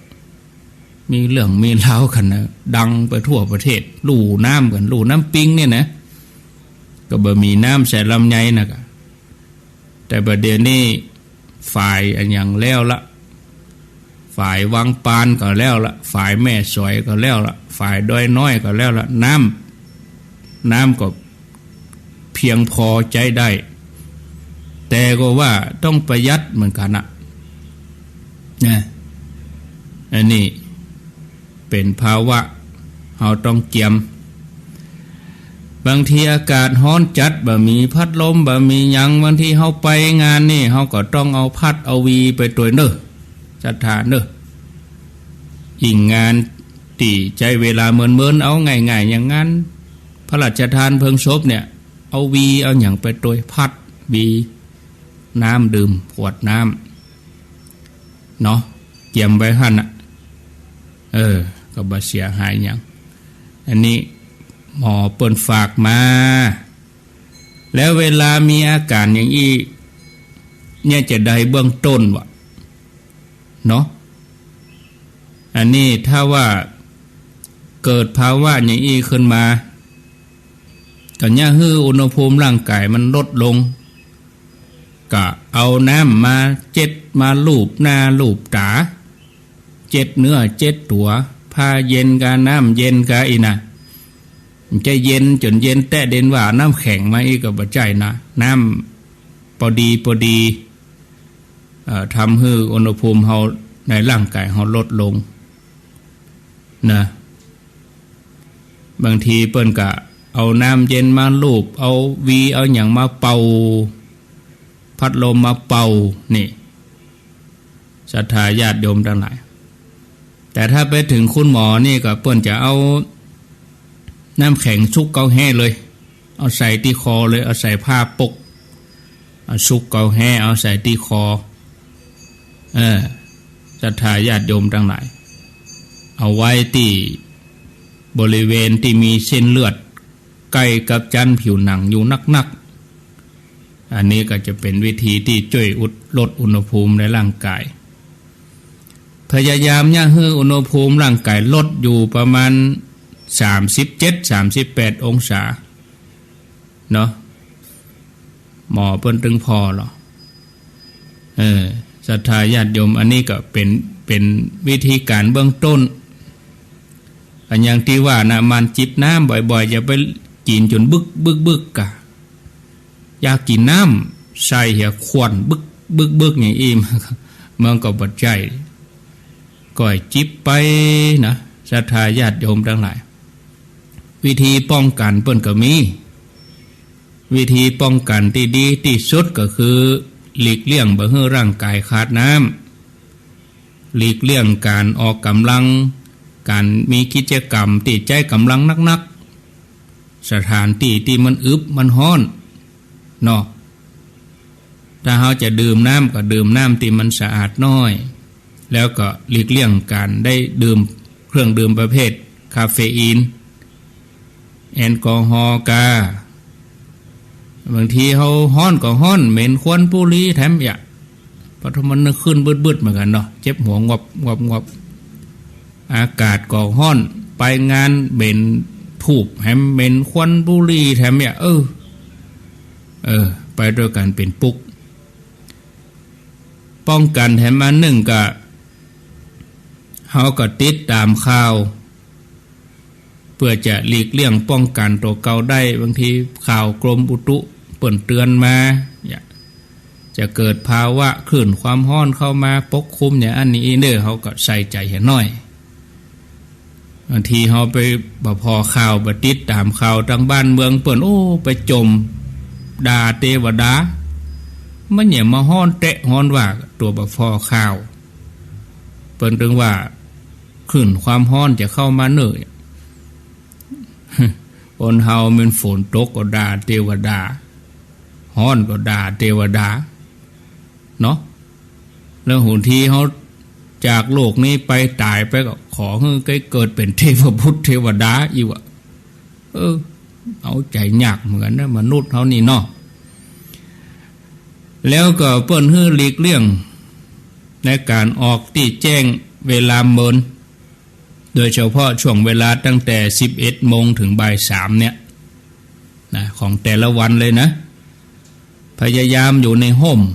แล้วก็มีอุปกรณ์กันแดดให้พร้อมจ้องกาอย่างกาอินเนอร์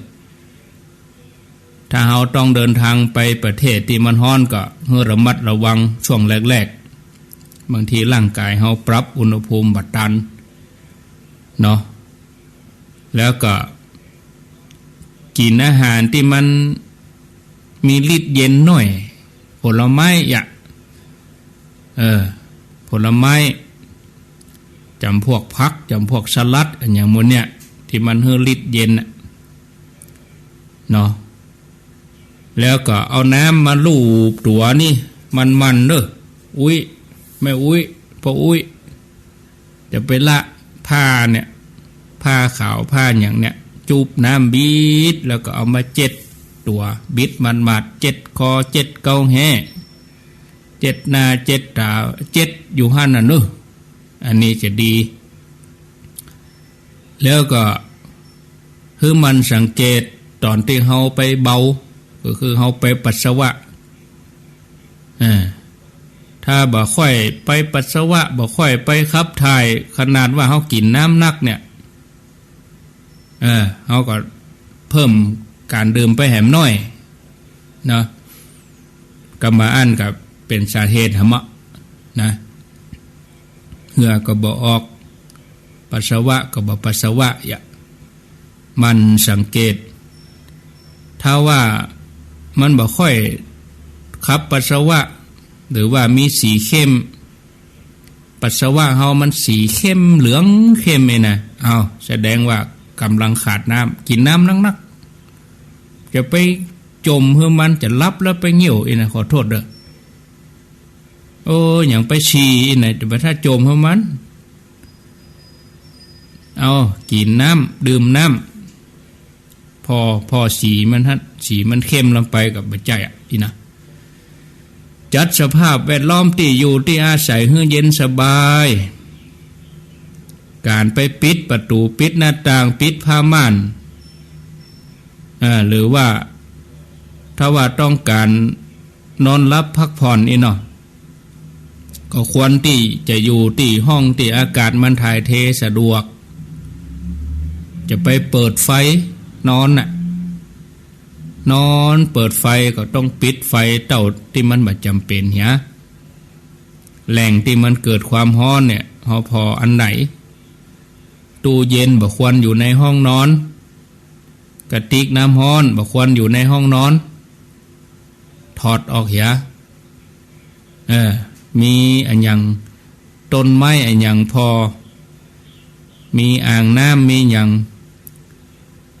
มีสระบัวมีอย่างเอกะบัดเดี๋ยวนี้เปิ้นก็มีรอเอาอันอย่างอันบ่อซีเมนต์ต่อซีเมนต์ก็เอาใส่ดินไว้เหี่ยเกิงปิดฝาทั้งลุ่มให้นะตึดทั้งลุ่มปลูกบัวปลูกอย่างตั้งไว้เนาะพอแล้วมันก็จัดสภาพสิ่งแวดล้อมก็ได้จัดดี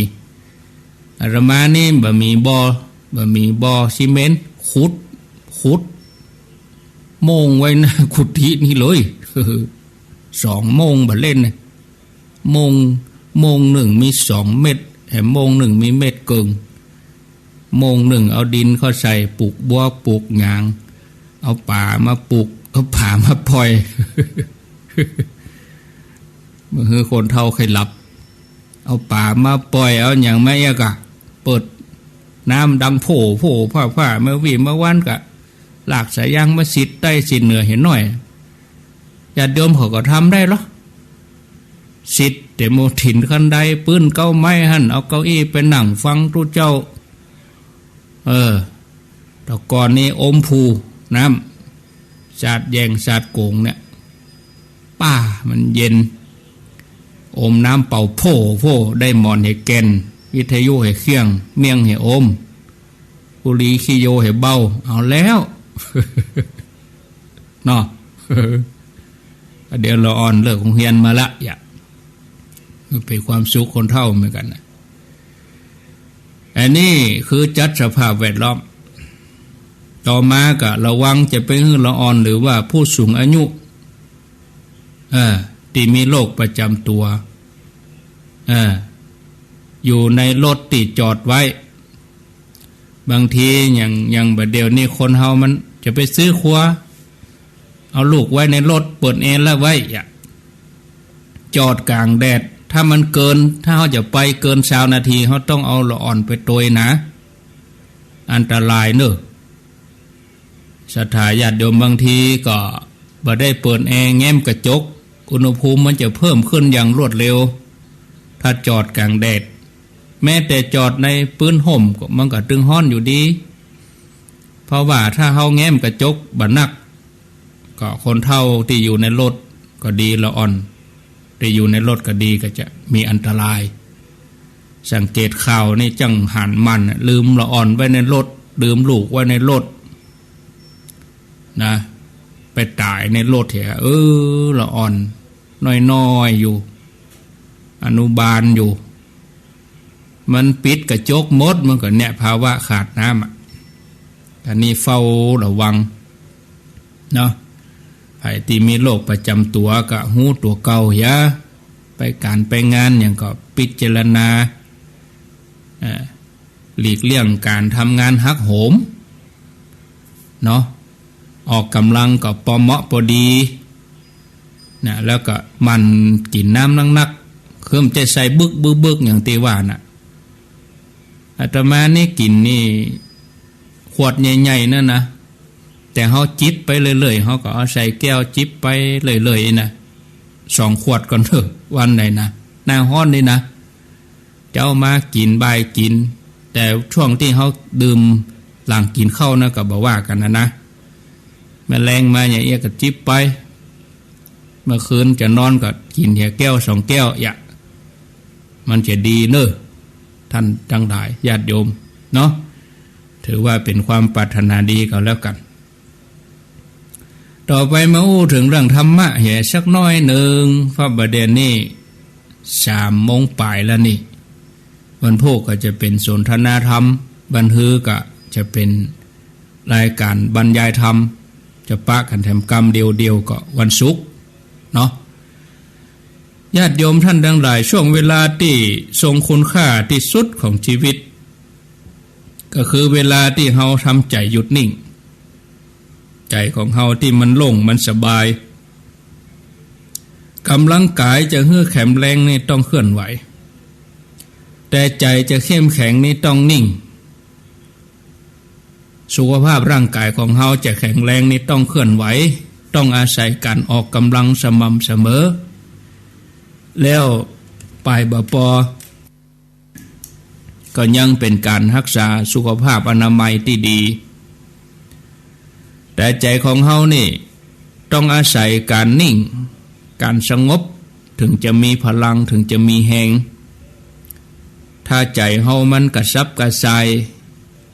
เกิดไปเกิดมาเรื่องราวต่างๆใจบ่สงบปล่อยไปตามกิเลสโดยที่บ่ฮู้จักประคับประคองให้มันหยุดนิ่งใจมันก็หย่อนคุณภาพ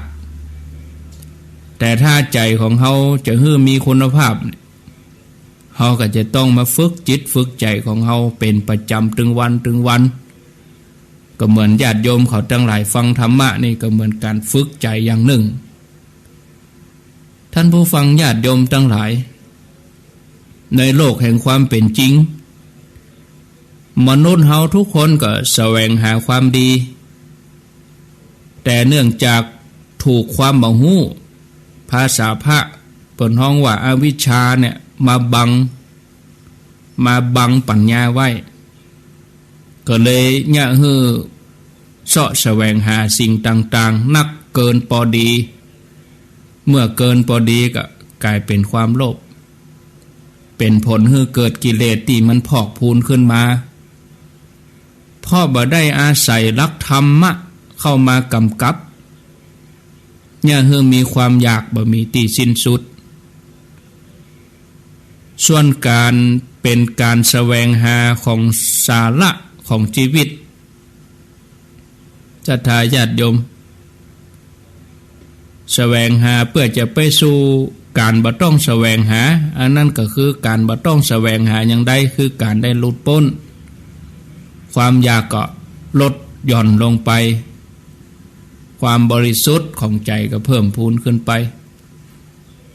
ความโลภถือว่าเป็นอกุศลมูลอย่างหนึ่งเป็นหากเหง้าเป็นต้นเหตุทำให้คนเฮาได้ทำอกุศลทำบาป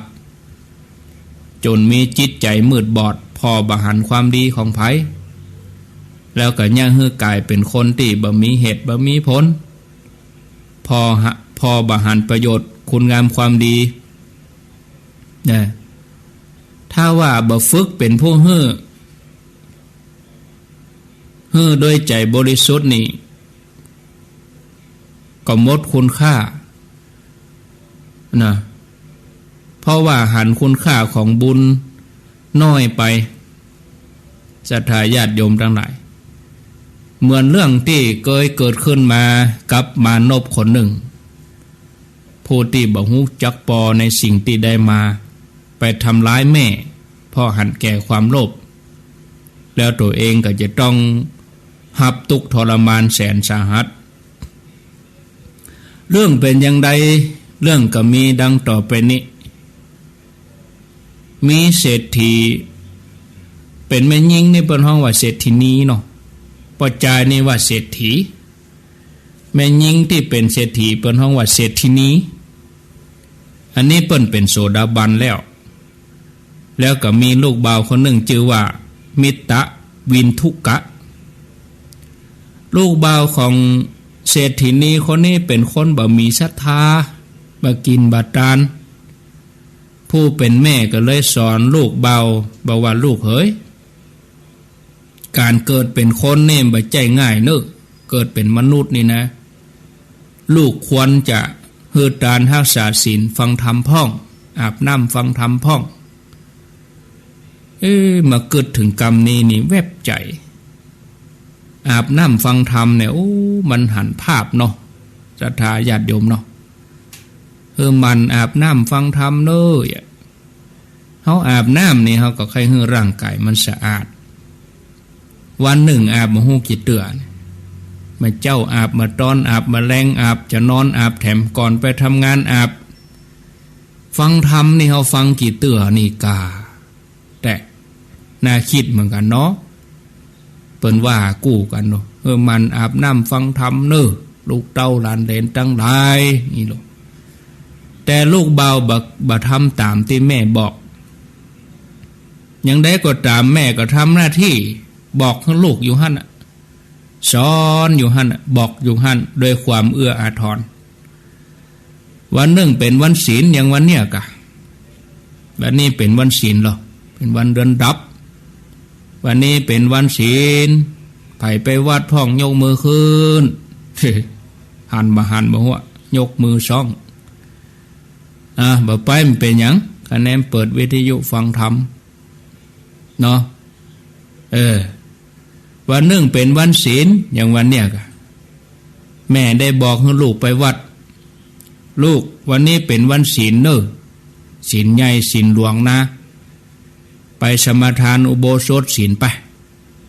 แล้วก็ไปอาบน้ำฟังธรรมให้มันได้วันกับคืนแล้วแม่จะให้รางวัลทีนี้คนเป็นลูกบ่าวก็หันแก่รางวัลที่แม่จะให้ก็เลยไปอยู่วัดวันค่ำแต่บ่ได้ไปนี่อย่างนะไปรับบ่ได้ฟังธรรมอะไรอย่างเนี่ยลูกเจ้าขึ้นมาก็ปิกบ้านเมื่อไปถึงบ้านแม่ก็ดีใจที่ได้จวนลูกทำความดีแล้วตัวลูกเองก็ได้ทำความดี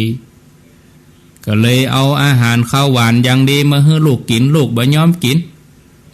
แล้วก็โลภเล้าแม่ว่าผมมาเอาของกินผมจะเอาเงิน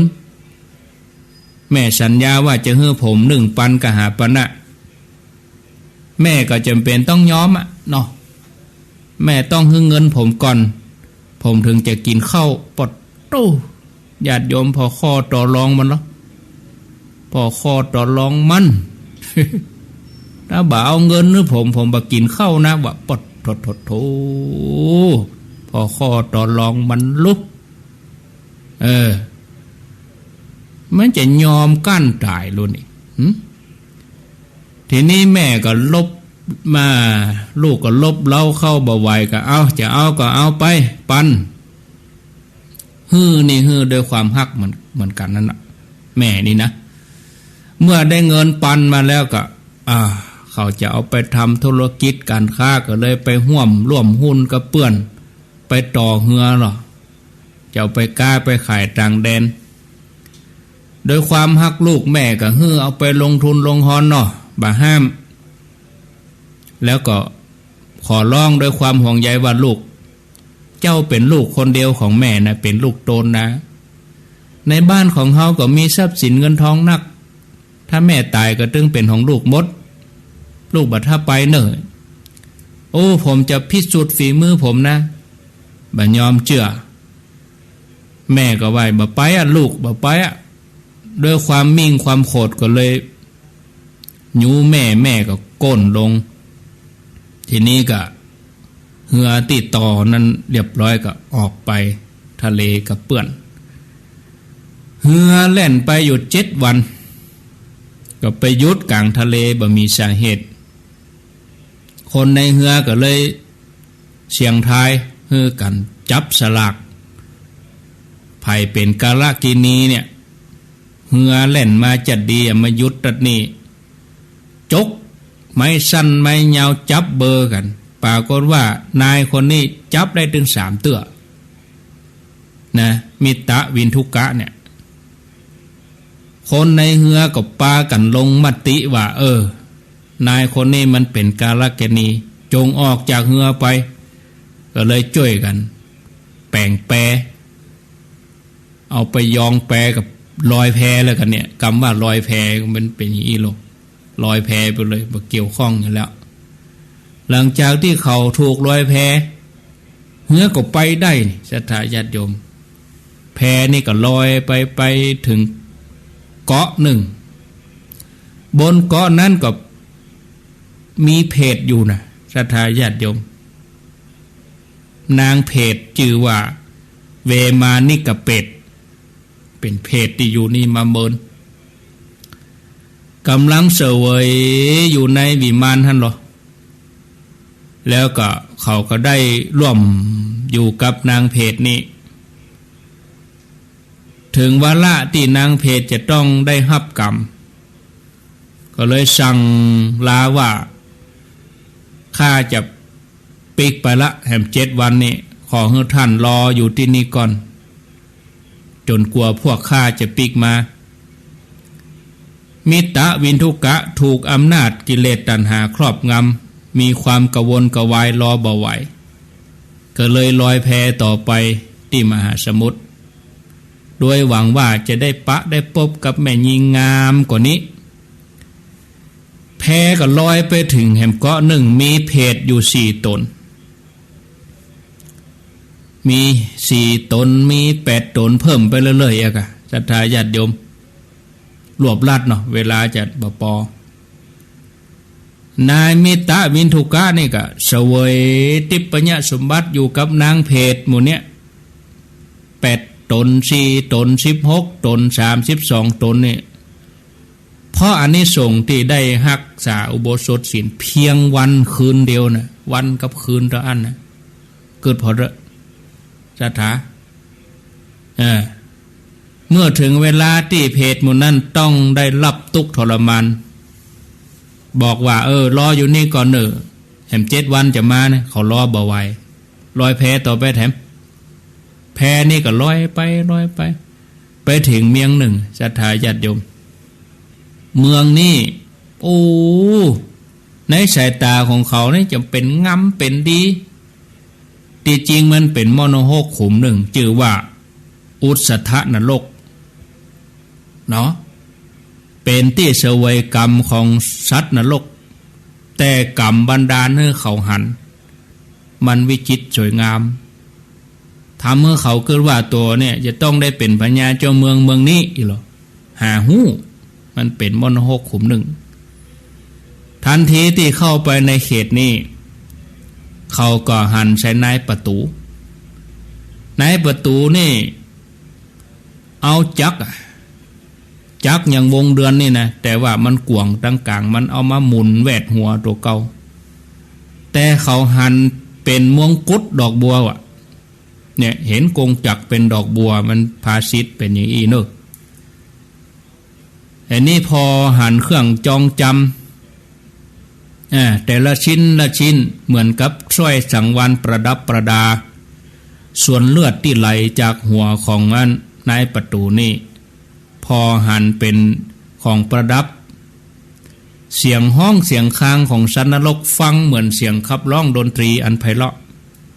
มันมืดบอดมันบังไปหมดนะนายมิตะวินทุกะนี่ก็เลยขอว่าประเด็นนี้ข้าจะขอเอามงกุฎดอกบัวมาใส่หัวข้าได้ก็ขอร้องใส่พ่องสัตว์นรกตัวนั้นว่าประเด็นมีคนเปลี่ยนเฮาแล้วนี่มีคนใจกรรมแตนเฮาแล้วนี่ก็เลยขว้างจักนั้นไปจักนั้นก็เลยไปซุบหัวของนายมิตะวินทุกะหมุนอยู่หั่นจนเลือดไหลอาบกำนี่พ่อแม่ศรัทธาญาติโยมทั้งหลายทุกขเวทนาเกิดขึ้นก็เลยต้องใจกรรมในนรกนี่เป็นเวลานานแสนนานเพราะว่าไปทำร้ายแม่ยูแม่ฮึกตกยูแม่ก้นเนี่ยศรัทธาญาติโยมการได้ประทุษร้ายผู้มีกุลก็เลยเป็นสิ่งที่บัณฑิตนักปราชญ์ทั้งหลายเปิ้นบัดทำกันเพราะมันเป็นกรรมนักตรงกันข้ามคำว่าขลุกรรมนี่มันนัก2 อย่างนะ เป็นบุญกับบุญกับตอบแทนเต็มที่ถ้าเขาได้ดูแลพ่อแม่ผู้มีพระคุณถ้าไปทำถ้ามันนักเป็นบาปกับบาปนักเต็มอันนี้การตอบแทนผู้มีอุปการะคุณแล้วก็การประกาศคุมงานความดีของผู้มีพระคุณคันแนวเดียวกันเขาก็ต้องเห่งฝึกฝนอบรมตัวเองตามแนวทางของพุทธศาสนาทานศีลภาวนาอย่าละจะยังเฮาได้เข้าถึงความเต็มของชีวิตยังเฮาเข้าใกล้แหล่งความดีรู้จักแสวงหาความดีสามารถเอาใจของตัวเก่าเฮาเนี่ยยกขึ้นมาถ้าเฮาตั้งหลายพร้อมกันอย่างอี้ความดีความงามก็ปรากฏเป็นความดีของบ้านของเมืองเป็นจุดเริ่มต้นของความถูกต้องแล้วสังคมก็จะเปลี่ยนแปลงแล้วเฮาก็ได้หันคุณประโยชน์ในการที่จะอยู่ในโลกนี้ในการที่จะเพิ่มพูนประโยชน์ในโลกนี้ให้กว้างไปศรัทธาญาติโยมท่านทั้งหลายแล้วเฮาจะบ่เสียใจเลยในการที่ได้เกิดมาในชาตินี้ใน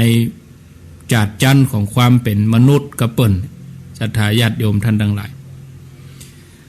เอาแล้วเนาะพอเวลาแล้วก็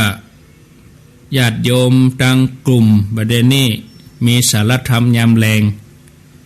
มีนี่อยู่70 คนกลุ่มลายนี่นะตั้งมาได้ปีพอดีแต่ไม่ได้ประกาศทางวิทยุประกาศวันนี้กลุ่มลายตั้งรายการ3 โมงแรงนี่สารธรรมยามแรงเนี่ยมีอยู่70 กว่าคนก็มีคนฟังอยู่นักอยู่เนาะก็ขออนุโมทนาเสตือจะน้อยใจท่านอาจารย์ท่านพระครูได้ตักได้อู้ก้าอย่าตักไปบางทีเปิดฟังวิทยุตัวฟังตั้งไลน์ตั้งเฟซตั้งอย่างตัวแล้วก็ประมาณกลางเดือนมีนานี่เนอะจะได้ถ่ายทอดตั้งระบบไลน์กลุ่มสดมีตึงเสียงตึงภาพแล้วก็ระบบ Facebook โดยตอน3 โมงทุกวันเลยเนอะกลางเดือนก่อนตอนนี้บ่พร้อมเด้ออุปกรณ์บ่พร้อมฟังอยู่ป่าไผ่สันกำแพงเนอะอนุโมทนาสารปีชัดเจนดีร้องเหือเบอร์โทรจะไปโทรเตื้อใจเย็นๆสันปูเลยตาหัวโดยสเก็ตว่ะก็อนุโมทนาอยู่แม่คือโดยสเก็ตสาธุเนาะเอาละต่อไปนี้ข้างแถม6 นาทีจะมีกี่สายนาทีละสายจะได้คอ0998366322ก็เปิดสายก็บางท่านก็ว่าโอ้เปิดสายน้อยเพราะไหนเขาเปิดมานักแล้วเนาะเปิดมาพอให้พอดีเป็นตีหูจักเกยกันมานักแล้วเอาเปิดปอกมอกพอดีเจริญปอนโอ้ยังดับไปโทรศัพท์นี่โอ้ลุกดไปดับไปเถอะไปได้ความวันนี้โทรศัพท์นี่กำลังจะกดฮับเปิ้นโทรมาเลยดับไปหน้าซื่อลวดปิดไปคนเดียวมึงก่อนนานเดี๋ยวเปิดทำไมมันเป็นระบบหยาดนี่นะระบบข่อยนี่บางทีมันไปหยาดใส่มันปิดไปคนเดียว ขออภัยเนอะแล้วโทรศัพท์นี่มาไปปิดใช่มันไปกดปิดไปเหี้ยวะเว้ย0998366322ยังนิ่มผิวบ่ฮือบ่โทรศัพท์เป็นตาโทรศัพท์อาตมาเพ่มันกำลังโหลดข้อมูลมันแบบเหมือนยังเฮากดแต่ก่อนนะแต่แบตเตอรี่ก็เต็มดีแล้วใจว่าแบตเตอรี่มันมีแต่ว่าอันนี้ตะกี้นี่ไปกดเขาใส่แล้วมันปิดไปเลยหน้าจอมืดทึกเปิดแล้ว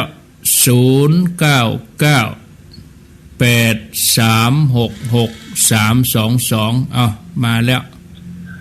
เจริญปอนเนอ ซักเจ้าจากที่ไหนฟังมินเนอร์อ๋อฟังมินกะเจ้าฟังมินดีแล้วกะเนาะยินดีนักเนออยู่ดีมีสุขจะไปลืมกินน้ำบ่อยๆเอาผ้าเจ็ดตัวบ่อยๆเจ้าโมทนาไปช้าเจ้า0998366322เจริญปอนติดแล้วเปิดแล้วติดแล้วเสียดายวางไปมาใหม่369เจริญปอนฟังทางโทรศัพท์นี่เนอะเจ้าฟังธรรมทาเจ้าอยู่ที่ไหนอยู่บ้านทาเจ้าบ้านทาเจ้าทาอย่างเจ้าอยากให้ถามเจ้าวันพระเนี่ยถ้าเป็นอย่างบอกถ้าเป็นเข้าพรรษานี่เจ้าจะไปผู้ศิลป์เจ้าถ้าบัดใจเข้าพรรษานี่เจ้าก็บ่ลำได้ไปแต่ว่าเฮาวันศิลมันวันพระวันศิลนี่เจ้าจะบ่เอาเป็นที่เป็นปลาอย่างเงี้ยถวายที่ในบ้านเฮาเนาะจะเอาผลไม้อย่างเงี้ยแล้วก็ถ้าเจ้าไปถามว่าถ้าเจ้าบ่ได้ไปวัดเนี่ยเฮาใหญ่ที่มันจะได้บุญได้กุศลกับเจ้ามันก็ได้แต่บ่เหมือนกันเนอะได้แต่มันเหมือนกันไปก็บ่ไปเหมือนกันจะได้เข้าพรรษานี่นะเจ้าจะบ่ขาดทรัพย์สินเลยเจ้าเพราะหยังถึงบ่ไปก็ไปกราบเจ้าแต่ถ้าว่าเข้าพรรษานี่หรือไม่ไปกราบเขาก็จะสมมติว่าการอยู่ยิมวัดไปเนาะเขาก็จะไปวัดยิมวัดเนี้ยถ้าว่าครัวแบบนี้นะวันศิลละเขาก็จะมาไปการละเขาจะไปวัดบ้านเขาเนี่ยเป็นอย่างนั้นนึกแล้วก็เขาก็ไปพูดศิลอันเข้าพรรษานะจะมาคาตั้งศิลเลยเจ้าอนุโมทนาแต่เจ้าอยากถามว่าเข้าใจแล้วเขาไปถ้าเขาไปเนี่ยที่บ้านเขาอยากถ้าวันพระต้องจะมาเอาเป็นที่เป็นปลาก็ดีนั่นเหรอก็ดีนั่นเหรอก็ได้ก็เอาที่สบายใจเนอะได้มาไปยังเนอะนามาสการเจ้าได้โมทนาอัตติก่อนได้เหตุสองโยมก็เป็นอย่างเนาะเพื่อใครหูก็มาเป็นอย่างมันไปก็แบบไปเหมือนกันจะได้บุญเหมือนกันก็ไปเหมือนเนี่ยไหนไปก็แบบไปบุญคนละอย่างอย่างกินข้าวก็กินน้ำเนี่ยมันก็อิ่มคนละอย่างกินน้ำก็อิ่มกินข้าวก็อิ่มมันเหมือนกันเอาวันพวกแกมาอธิบายเนาะขอบคุณเนอะโชคดีมีใจหมดเวลาแล้วปะกันทำไมวันพุกอายุวันโนสุขังปลัง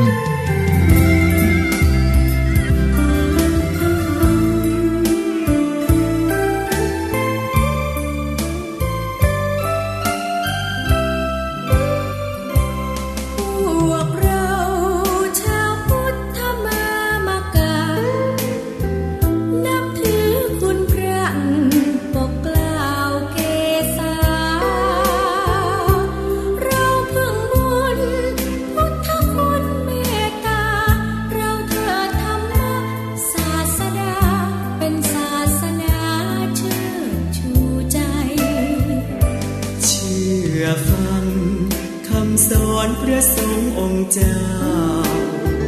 ชี้ทางให้เราร่มเย็นแจ่มใสเราต่างพลีภักดีกายใจชาติศาสนากษัตริย์ไทยเราเถิดทูลไว้ตลอดกาล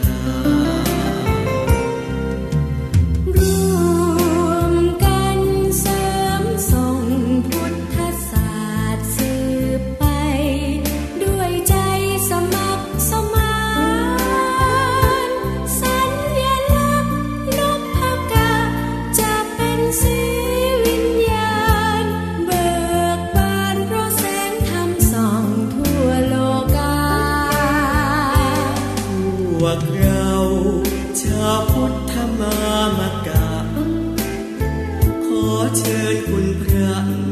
ปกปักรักษาเป็นร่มโพคุ้มครองชีวาโดยจิตกุศลเมตตาเป็นสุขหันษาทั่วเธอ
ต่อจากนี้ไปขอเชิญท่านทั้งหลายรับฟังรายการสารธรรมยามแลงดำเนินรายการโดยพระครูอภิวัฒนวิกรมวัดปากดังเจริญตำบลดอยหล่ออำเภอดอยหล่อ